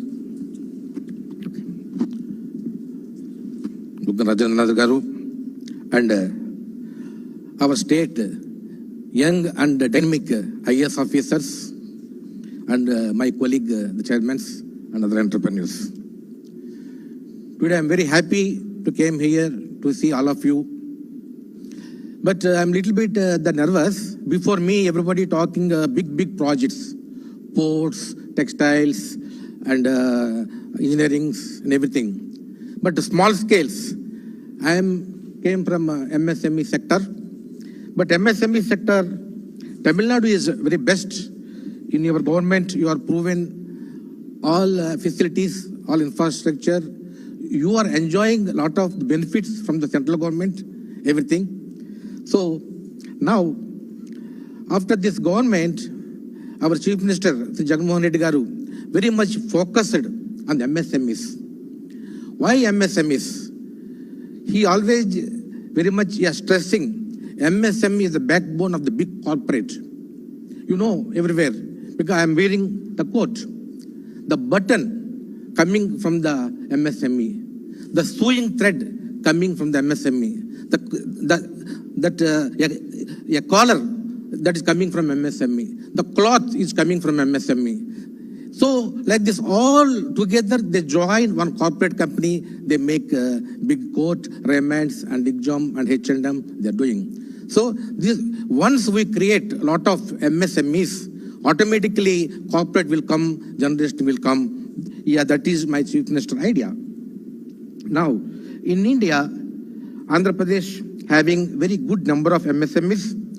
Now, in our government, when our government coming 3.5 years, 5,61,235 employment generation happened in MSMEs. And also, in the state, 40% exports under MSMEs. So, yeah, this is the good achievement in our Andhra Pradesh. And we have so many raw materials. We have so many agricultural items. We have so many minerals. As my colleague said before, Tamil Nadu having lot of intelligence, lot of concentration. Especially Tamil Nadu engineers are very much intelligent, very much work-oriented. So these people put attention on these raw materials. Definitely, the both will grow. Our farmers will grow, you entrepreneurs will grow. So the government also providing good infrastructure, plug and play for that constructions, everything, it is available now. So you please, the propaganda in all your associations and ask them, come Visakhapatnam and learn more things about Andhra Pradesh and its facilities and invest in Andhra Pradesh. And the next phase, I came also from the textile as background. In 2004, I established 16,000 spindles capacity spinning mill at West Godavari, Tanuku. After 2 years, I got incentives around 2 crores from the late Rajshekhar Reddy Gari on that government. So every year we are getting very good support from the government. We are again reinvesting the project. Till the 5 years, I am increasing one by one. I went up to 135,000 spindles with the government good support and with good marketing, everything. So what is the support? When I need electrical power, state government, they established uninterrupted the power. They are giving 2 rupees incentives per unit. So these 2 factors, we are competing very much in this category. So we won in this business. So, my friends, as I said before, the Textile Commissioner said, cotton is main material for Tamil Nadu and Andhra Pradesh. There is a good, that cooperation is there. Because Andhra Pradesh, the cotton, everything going to Salem, Erodu, Coimbatore. They are making fabric, and again they are making Tirupur, and they are making fabric and dyeing. They export from that either the Chennai or in the Tuticorin port. So lot of the traveling, the lot of expenditure. If you put factory in Visakhapatnam area, Guntur area, any weaving or any ready-made garment, you will get raw material there. All type of cotton. Andhra Pradesh is having a very thin cotton, thick cotton, the corded cotton, combed cotton, all varieties are available. The stretched cotton is available. And now so many, the blends also are available. So you can save minimum 10 to 15 rupees the cost per kg. Nowadays, 10 rupees, 20 rupees is the big money in the textile. So you please introduce all your Tirupur mills and that Coimbatore, the Textile Mills Association, everybody invite to Visakhapatnam and check the environmentals, check the land, check that those facilities and invest industry there. It will be very grand success for Tamilians, because the Tamil Nadu is the main the fabric, the people, to compare to Andhra, all the players, the fabric, the players are here. So if you people coming to Andhra Pradesh, definitely you will get more profit, more benefit. So welcome all to Visakhapatnam, and you can enjoy Andhra Pradesh state government, the facilities. Thank you very much. Thank you very much, sir. That has been very practical and to the point.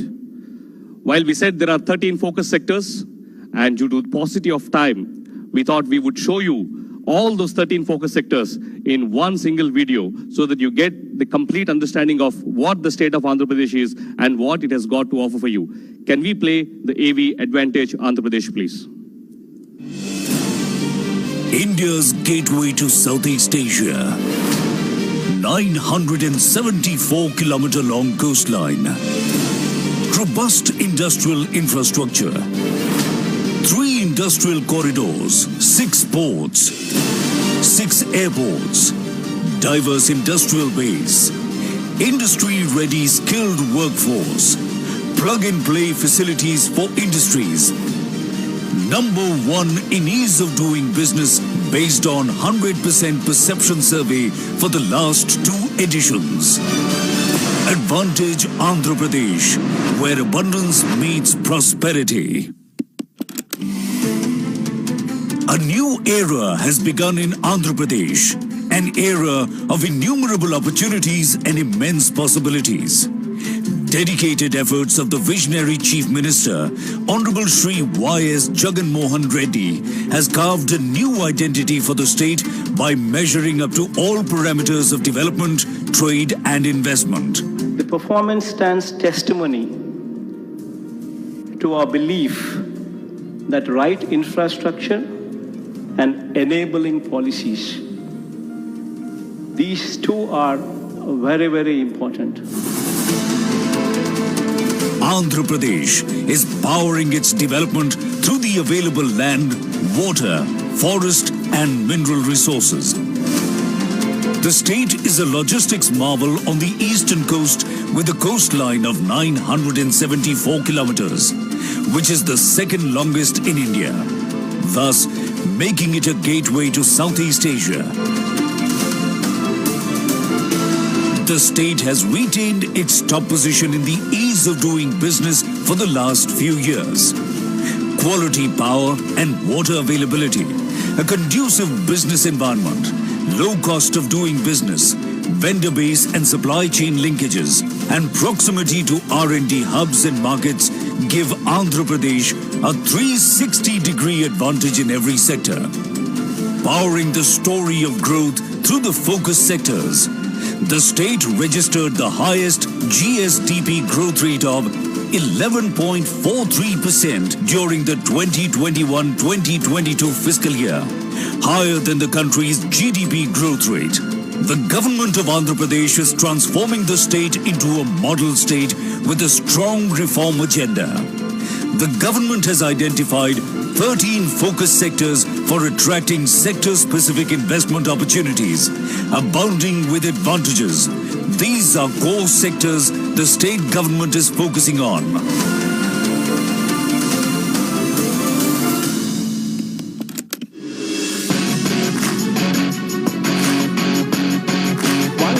Andhra Pradesh is at the forefront of developing industrial infrastructure. The state has an abundant land bank of approximately 46,000 acres of industrial development, with industrial zoning as the key focus area to provide a risk-free, investment-friendly environment.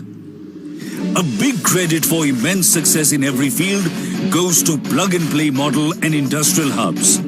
This includes YSR Jagananna Mega Industrial Hub, YSR Electronic Manufacturing Cluster, Industrial Corridors, PCPIR and Beach IT model. With 6 airports, the state has the largest number of operational airports. Air freight traffic is increasing impressively year after year. State-of-the-art cargo handling facilities are available at major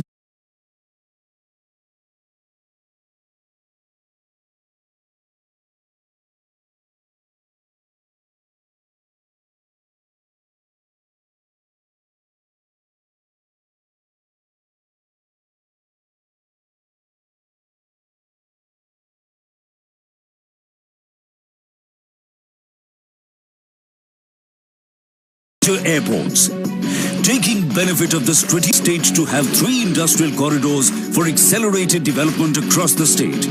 Visakhapatnam Chennai Industrial Corridor, Chennai Bengaluru Industrial Corridor, Hyderabad Bengaluru Industrial Corridor.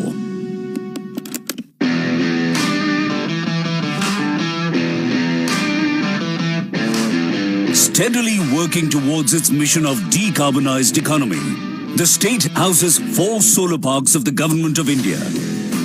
It is also home to the world's largest integrated renewable energy storage project. Implementing the future of mobility, vehicles to grid philosophy, 80,000 acres of land has been identified for solar, wind and solar wind hybrid projects. What we see today would stand out for the future of this country. In fact, what Andhra Pradesh today is showcasing will be the triggering point for this entire country to follow in the days to come, when the usage of fossil fuels would take a backseat and renewable energy would take a front row seat. Due to the state government's visionary approach, the state is geared up to meet the demand for electric vehicles in the world. India is one of the few countries in the world that supports the global EV 30 at 30 campaign, and the state will play an important role in India's successful contribution. The state exports auto components and electronics to more than 30 countries.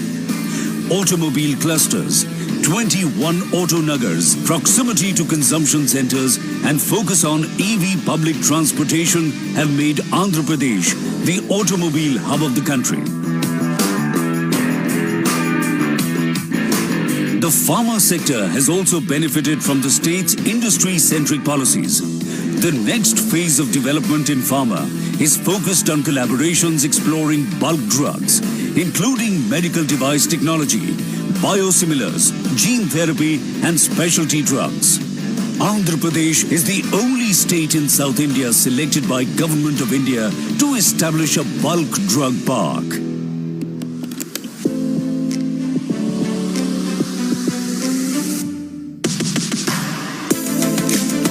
Andhra Pradesh's excellence in the electronics and IT sector is well known. The state has emerged as one of the fastest growing global manufacturing hotspots. With its strong ESDM ecosystem across the value chain, it accounts for 10% of national electronic production. It has the distinction of being the only state in India with 4 dedicated electronics manufacturing clusters. More than 3.5 million mobile phones are manufactured here every month. 60% of the state's population is associated with agriculture and agribusiness. The state ranks first in terms of the total value of trade on the national agricultural market. It is the largest producer of shrimps in India.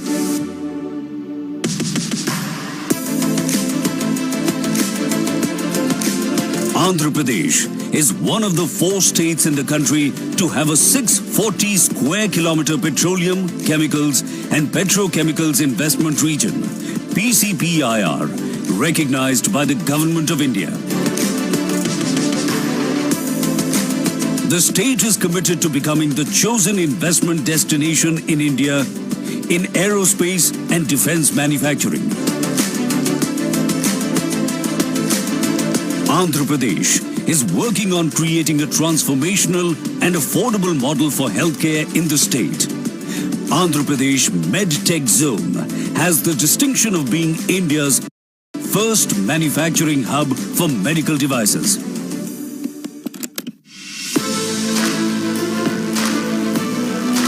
The MSME sector manufactures a variety of products in sectors such as agri and food processing, automotives, textiles, construction materials and others. To encourage the sector, the state is giving preferential market access to MSMEs in all government procurement. The state is committed to quality education and skill development as a focus sector, with multiple initiatives in place. The state is focusing on creating a world-class industry-ready workforce. Andhra Pradesh is committed to promoting green textile to achieve sustainable long-term goals in the textile sector. The exquisite handloom and crafts industry of the state has its own special identity. Due to the dedicated efforts of the state government, the works of the weavers and craftsmen here have become popular all over the world. Andhra Pradesh is one of the preferred tourism destinations in India. The state government provides multiple opportunities for developing tourism projects and related services to cater to the state's vast potential and avenues. The growth story of Andhra Pradesh speaks volumes about the dedicated efforts and commitment of the Honorable Chief Minister to take the state to new heights. Like-minded companies from all over the globe to come over to set up their shop in India, and especially in Andhra Pradesh. Come, join us on this exciting journey of technological innovations, profitable business and sustainable development. Advantage Andhra Pradesh, where abundance meets prosperity.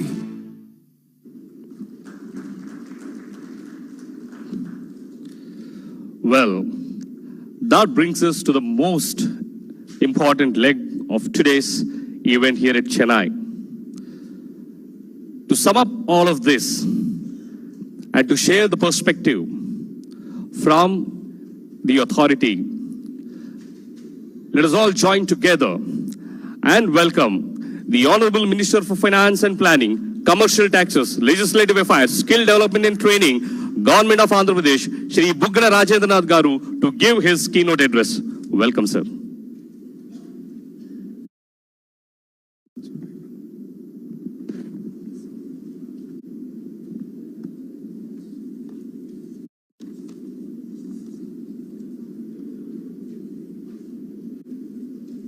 Shri Saurav Gaur Garu, Secretary IT and Skill. Srimati Sunita Garu, Principal Secretary Handlooms and Textiles. Srimati Shijana Garu, Director of Industries. Shri Sundar Garu, Special Secretary IT and Electronics. Shri Ravindranath Reddy Garu, Maritime Board. Shri Ravindranath Garu, Chairman AP MSME. Shri Ravindra Sanna Reddy Garu, Founder and MD of Sri City. And importantly, Shri Swaminathan Aishnavar Garu, industry leaders from Tamil Nadu, media friends, అందరికి కూడా నా హృదయపూర్వక నమస్కారం, vanakkam.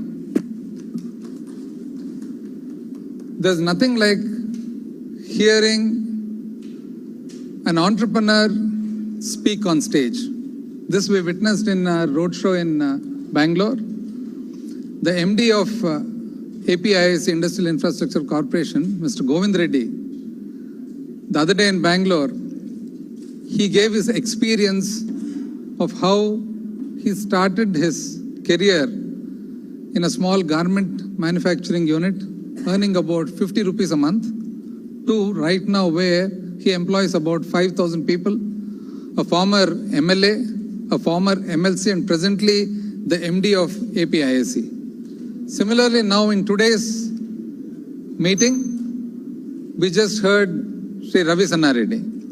His experience, how he started, he gave us a very articulate description of the area that surrounds Chennai, the geography, the history, the background. In fact, Chennai always becomes very nostalgic. I was coming from the airport to the venue. Then I passed by Anna University and Alagappa College of Technology. My grandfather did his BSc honors in mathematics from Anna University.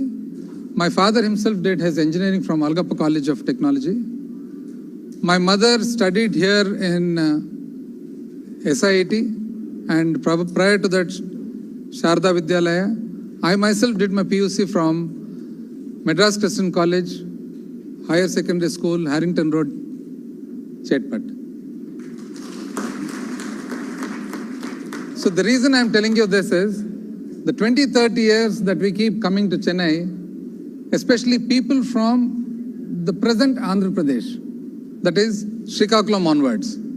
Hyderabad was part of Nizam state, and their connect to Chennai was not as much as the present Andhra Pradesh's connect to Chennai. For the longest of time, until I think Andhra University was established in Vizag, anybody who had to pursue higher education in the present state of Andhra Pradesh had to come to Chennai. We all were connected by rail. Rayalaseema, our area was connected by the Bombay-Chennai track, and the coastal area all along the track was connected by the Calcutta-Chennai track. So this had education, business, entrepreneurs, film field for the longest of time. In fact, my grandfather, mother's father was a popular film director and producer then. They had their house, I think, in T Nagar in Murugesh Mudaliar Street at that point of time. So it doesn't really feel that you're in a different place. So just like how Mr. Ravi Sanna Reddy said, other than the border, the geography, the culture, the customs, everything is almost the same. And when it comes to Tamil Nadu, one of the early industrialized areas in India during the, I think, British reign. And this mostly because of ports as well as the industrious nature of the Tamil speaking people that I would like to acknowledge.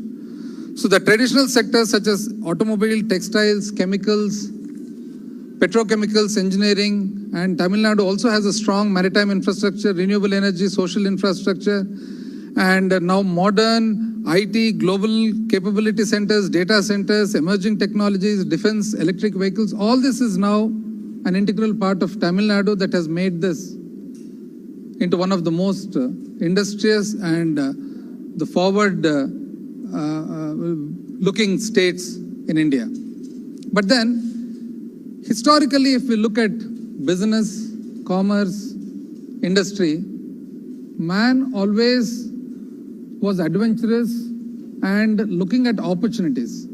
So that is the reason that the Europeans started colonizing, and then the Europeans went again to the west towards America looking for opportunities. And then certain areas, mostly by virtue of the natural advantages that are there. Now, Europeans always wanted to come and discover India. By mistake, they discovered America. But then what part of America actually became industrious? It is only a part that has a natural advantage in it. So it is not that people went looking to do business or commerce in some place like Sahara Desert. It is only in a place where naturally there's an advantage. Places like Calcutta, Chennai, Mumbai, a century ago, and then subsequently newer cities, even if they had older histories, Hyderabad, Bangalore, in specific areas mostly. These all developed into areas of commerce, industry.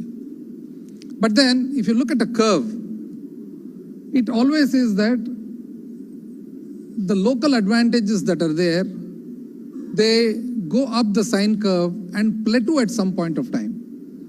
The reason for the plateau happening is not that the market has lessened, or not that the raw material has lessened, or not that any other factor actually has influenced to that extent. It is mostly that the places become so big, commuting, and then certain communications and requirements for somebody to do industry, all this become a little difficult after a certain point of time.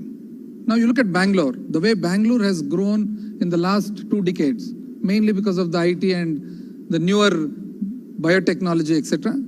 But then you want to commute in Bangalore, it takes hours and hours to go from any point to point. Similarly in Chennai, when I was doing my schooling, we used to have this lovely small street corner restaurant by name Nagas, Nungambakam High Road, that corner where we go to Loyola College. So it was like Nungam from Anna flyover to Harrington Road, a lot of times we used to walk.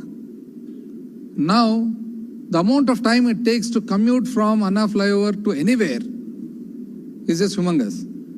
So these are all the disadvantages of a place that has grown beyond a certain point. So then comes, what does somebody in manufacturing or industry want? It is quite natural that they would want a place that has all the facilities to do business, to do industry. And some of them are raw material, market, logistics, power, water, and also a safe and secure and sound and stable political environment and atmosphere. There are various other factors that normally come, the newer ones like, the supply chain, the IT part of the contribution to the industry, etc. But again, fundamentally, it is again these things that come to manufacturing industry. And now recently, the workforce in the higher and higher technology businesses that are there. So now, where is Chennai located? And where is the Andhra border located? What is the geography? What is the culture? What is the connect? It is almost like outskirts of Chennai is Andhra Pradesh, just like outskirts of Bangalore is Andhra Pradesh. Here in Andhra Pradesh, we have a huge land bank. Our secretaries explained to you in detail. The only state with 3 industrial corridors, the Vizag Chennai, the Bangalore Chennai, and the Hyderabad Bangalore. We have close to about 50,000 acres of land in the form of industrial estates where world-class infrastructure is available and is being made available. So these are all mostly in sync with NICDIT. Therefore, there is a certain specification and quality about all the infrastructure that is there. 50,000 acres is not a joke, and 50,000 acres in the form of a hinterland that is very well connected to ports. Now, if you look at the advertisement that just was there before, Advantage Andhra Pradesh, where this is India's gateway to Southeast Asia. So now in Tamil Nadu, we have ports too. We have the big Madras port, Chennai port, we have Ennur port, we have Thoothukudi port, etc. But again, as I said, beyond the point, the logistics to the hinterland, the dredging that is there,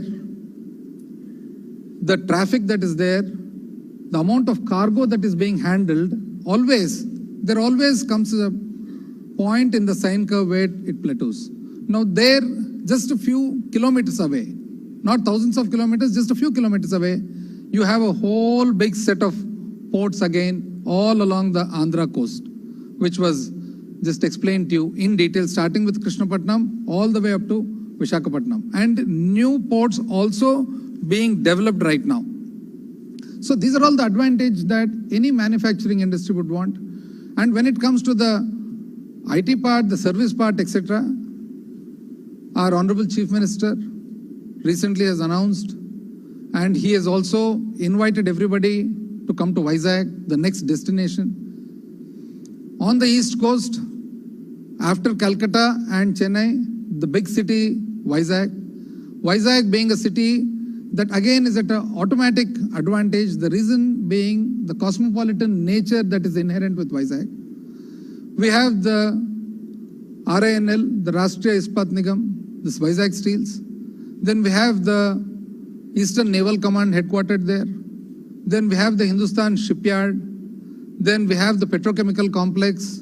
And we have various other industries that are there for quite some time, for decades, that has made Vizag itself truly cosmopolitan in nature. There are few cities in the world and in the country where an outsider goes and doesn't feel that you're new to the place. Just like how you don't feel new in Delhi, you don't feel new in Bangalore, you don't feel new in Vizag too. Because Vizag itself is a city that is inhabited not by the original Vizagites, but people from all over the state and all over the country. So there's a huge potential for the IT industry, for the various new generation service industries, where the youngsters of today would want a good social life, would want good social infrastructure. So Vizag is a very beautiful destination for anybody who want to do business of that nature. So here you have the manufacturing industry, you have the ports, and you have the newer generation businesses. And when you look at the recent record of Andhra Pradesh, ease of doing business, Andhra Pradesh has stood for 3 consecutive years first. That is testimony to what exactly is being provided by the government to industry. Then the large infrastructure projects that are there, which are helped by the industrial corridors that are available. Andhra Pradesh is growing amongst the fastest growing states, shown by the GSDP growth of 11.4%, which stands as first in the country. A new world-class airport in the form of Bhogapuram that is being constructed now in Vizag with an investment of close to about 2,500 crores in the first phase. And then 6 operational airports. You have Vizag, you have Rajahmundry, you have Vijayawada, you have Kadapa, you have Tirupati, you have Kurnool. And the ports that are there, Ramayapatnam, Machilipatnam, Bhavanapadu, Kakinada, and the new ones that are under construction. Then the 5 multimodal logistic parks that we have, Anantapur is one, Visakhapatnam is one, Koparthi is one, Kakinada is one, and Vijayawada is one. So these multimodal logistic parks between the hinterland and the ports, these are going to be excellent areas of service to the manufacturing industry and the exit to the ASEAN countries especially. And inland waterways is one area where Andhra Pradesh state under the vision of our Honorable Chief Minister is concentrating. We have 888 kilometers of national waterway and we have identified 27 locations which will be prioritized terminals and should be able to handle cargo to the tune of about 10 million tons by 2029. The first bulk drug park in South India with an investment of about 1,000 crores. And then large industrial parks with electronics, textiles, pharmaceuticals. When it comes to certain sectors that are there, certain sectors that have been shown right now are only a few of the focused sectors. There are various opportunities in abundance, but certain ones that are prioritized and focused upon. Aerospace and defense is one, where we have Bharat Electronics already functioning and many other big, huge companies. And the base for the aerospace and defense actually is the Sriharikota Satish Dhawan Center that we have. Then agri and food processing, which again was just now explained. I would like to repeat once again, Andhra ranks first in production of oil palm, papaya, lime, coconut, cocoa, tomatoes and chili for the fiscal year 2021-22. And then marine exports, Andhra Pradesh stands first. Fish, shrimp, Andhra Pradesh stands first. Second in paddy, maize, mango, sweet orange, cashew, turmeric. Fourth in milk and meat. And then I think first in poultry. Exports for agri-food processing registered a growth of about 5.95%, amongst the biggest in the country last year. And food parks in Krishna, Guntur, Nellore and Chittur. In view of this environment that is there, we have multinational companies like Kellogg, PepsiCo, Mondelez, etc. already functioning. And then automobiles and electric vehicles is one other sector that has been identified and prioritized. We have Kia and a host of, you look at the area around Kia, it's almost like a small Korea out there. And then we have Kia, we have Isuzu, then we have Bharat Forge, Brakes India, Apollo, Ashok Leyland. Similarly, electronics and IT, which was explained in detail by our secretary. We have manufacturing capacity right now being done to the tune of about 1 cell phone every second. We have Foxconn, TCL, Wingtech, Dixon, and then we also have air conditioning giants like Daikin, etc. working over there. Healthcare and medical equipment, we've been amongst the pioneers over there. The MedTech zone in Vizag, which is amongst the best and the pioneer in the country. We have various hospitals, and as you know, the home of the first corporate hospital structure, Apollo. Then we have industrial logistics infrastructure, which again has been a focus sector, petroleum, petrochemicals, and then we have pharmaceutical and life sciences, where almost all the big giants in this country are located right now in Andhra. Mylan Pharmaceuticals, Biocon, Lupin, Hetero, Laurus, Divi's, Aurobindo, GSK, Dr. Reddy's. You name the big company, it is already established and doing extremely well because of the ecosystem and the environment that is present. Renewable energy, again, amongst the biggest in the country. We already have about 9 gigawatts of renewable power and a scope for 38 gigawatts in solar and 44 gigawatts in wind. And we have amongst the biggest pump storage project, not in the country, but in the world, in my native district of Kurnool. This is being done by Greenco. And textiles and apparels, again, was one sector which traditionally has been very strong, because not only the cotton, silk, etc., it's also the handlooms as well as the newer generation textiles, which again was explained in detail by our secretary. Tourism and hospitality, abundant scope for tourism and hospitality. And the state of Andhra Pradesh, 8th largest in the country with a 70% population of working age. 70% of the population of working age, and where skilling is being done in a very focused way to suit and meet the requirement of the industry. We have about 176 skill hubs, one for every constituency that has been established. And this skill hub is basically going to make the labor just about perfect for manufacturing industry. And we have a cascading system where right on top of the skill hub in a pyramid, the bottom is the skill hub with 176 institutes. On top of that is the skill college, where we have specific skilling of a higher order, again done to meet the requirement of the industry. For example, in Visakhapatnam, we have a center of excellence in marine and shipping, because shipbuilding and ship maintenance is one of the niche areas that Andhra Pradesh can proudly boast of. And then in Anakapalli, we have close to Vizag, we have a center of excellence in MSME and industrial automation. And then in Nellore, we have an Indian Institute of Tourism and Travel. This again is a center of excellence. In Kurnool, we have a health understanding with Apollo MedSkills. Tirupati and Sri City, we have electronic sector center of excellence with the support and participation of the founder, Sri Ravisanna Reddy. Anantapur, again, we have solar technologies. So every prioritized, focused area, we have established a center of excellence. That center of excellence being established in that particular area to meet the requirement of that particular industry. For example, Anantapur, where we have a automobile, and Sri City, where we have a automobile ecosystem, the center of excellence there is to skill people who are just about perfect. And as explained before, one good nature of the Telugu diaspora, whenever and wherever they have settled abroad, they've always mixed and mingled with the rest of the local public, just like sugar and milk. And same is the way that they have accepted and invited people from other areas to come to Andhra Pradesh. With particular reference to Tamil Nadu, I don't think there is any invitation required, because this almost was one at some point of time, and it always has been geographically, culturally and custom-wise one area.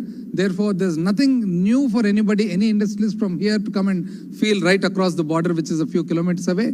Once again, all the people who have attended this meet today, I thank everybody and invite you all to the summit, Global Investor Summit on 3rd and 4th of March in Vizag, a wonderful city. There, companies can learn about Andhra Pradesh, the advantages, and witness the progress being made, engage with us and discuss and potential opportunities. And on behalf of the Honorable Chief Minister of our state, I invite everybody and look forward to hosting you all, and also look forward to a beautiful partnership with all the industrialists, all the businessmen, everybody who have from Tamil Nadu and who are part of Tamil Nadu and who all are looking for good opportunities. Thank you. Namaste.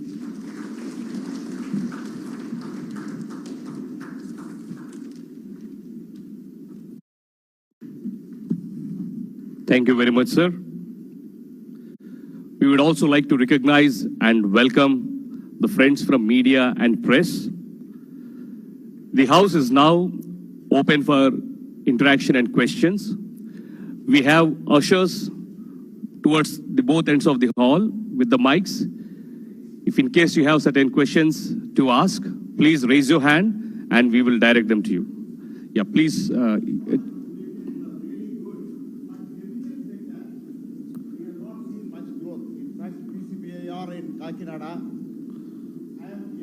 President of Chemical Industry Association. The chemical industry sector growth, we thought that it would be very good in Andhra because of HPC refinery, and GAIL announced a cracker, Haldia Petro announced a cracker. Nothing happened. There are 8 crackers in India, no cracker in South India. Tamil Nadu is also trying. I thought Andhra would get a cracker in Kakinada.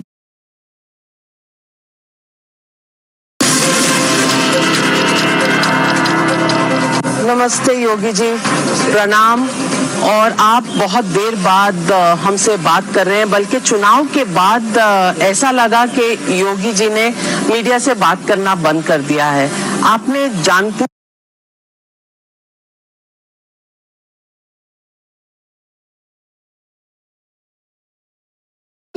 ఎగించి కొట్టాడుదాము ముందుకు రా తమ్ముడా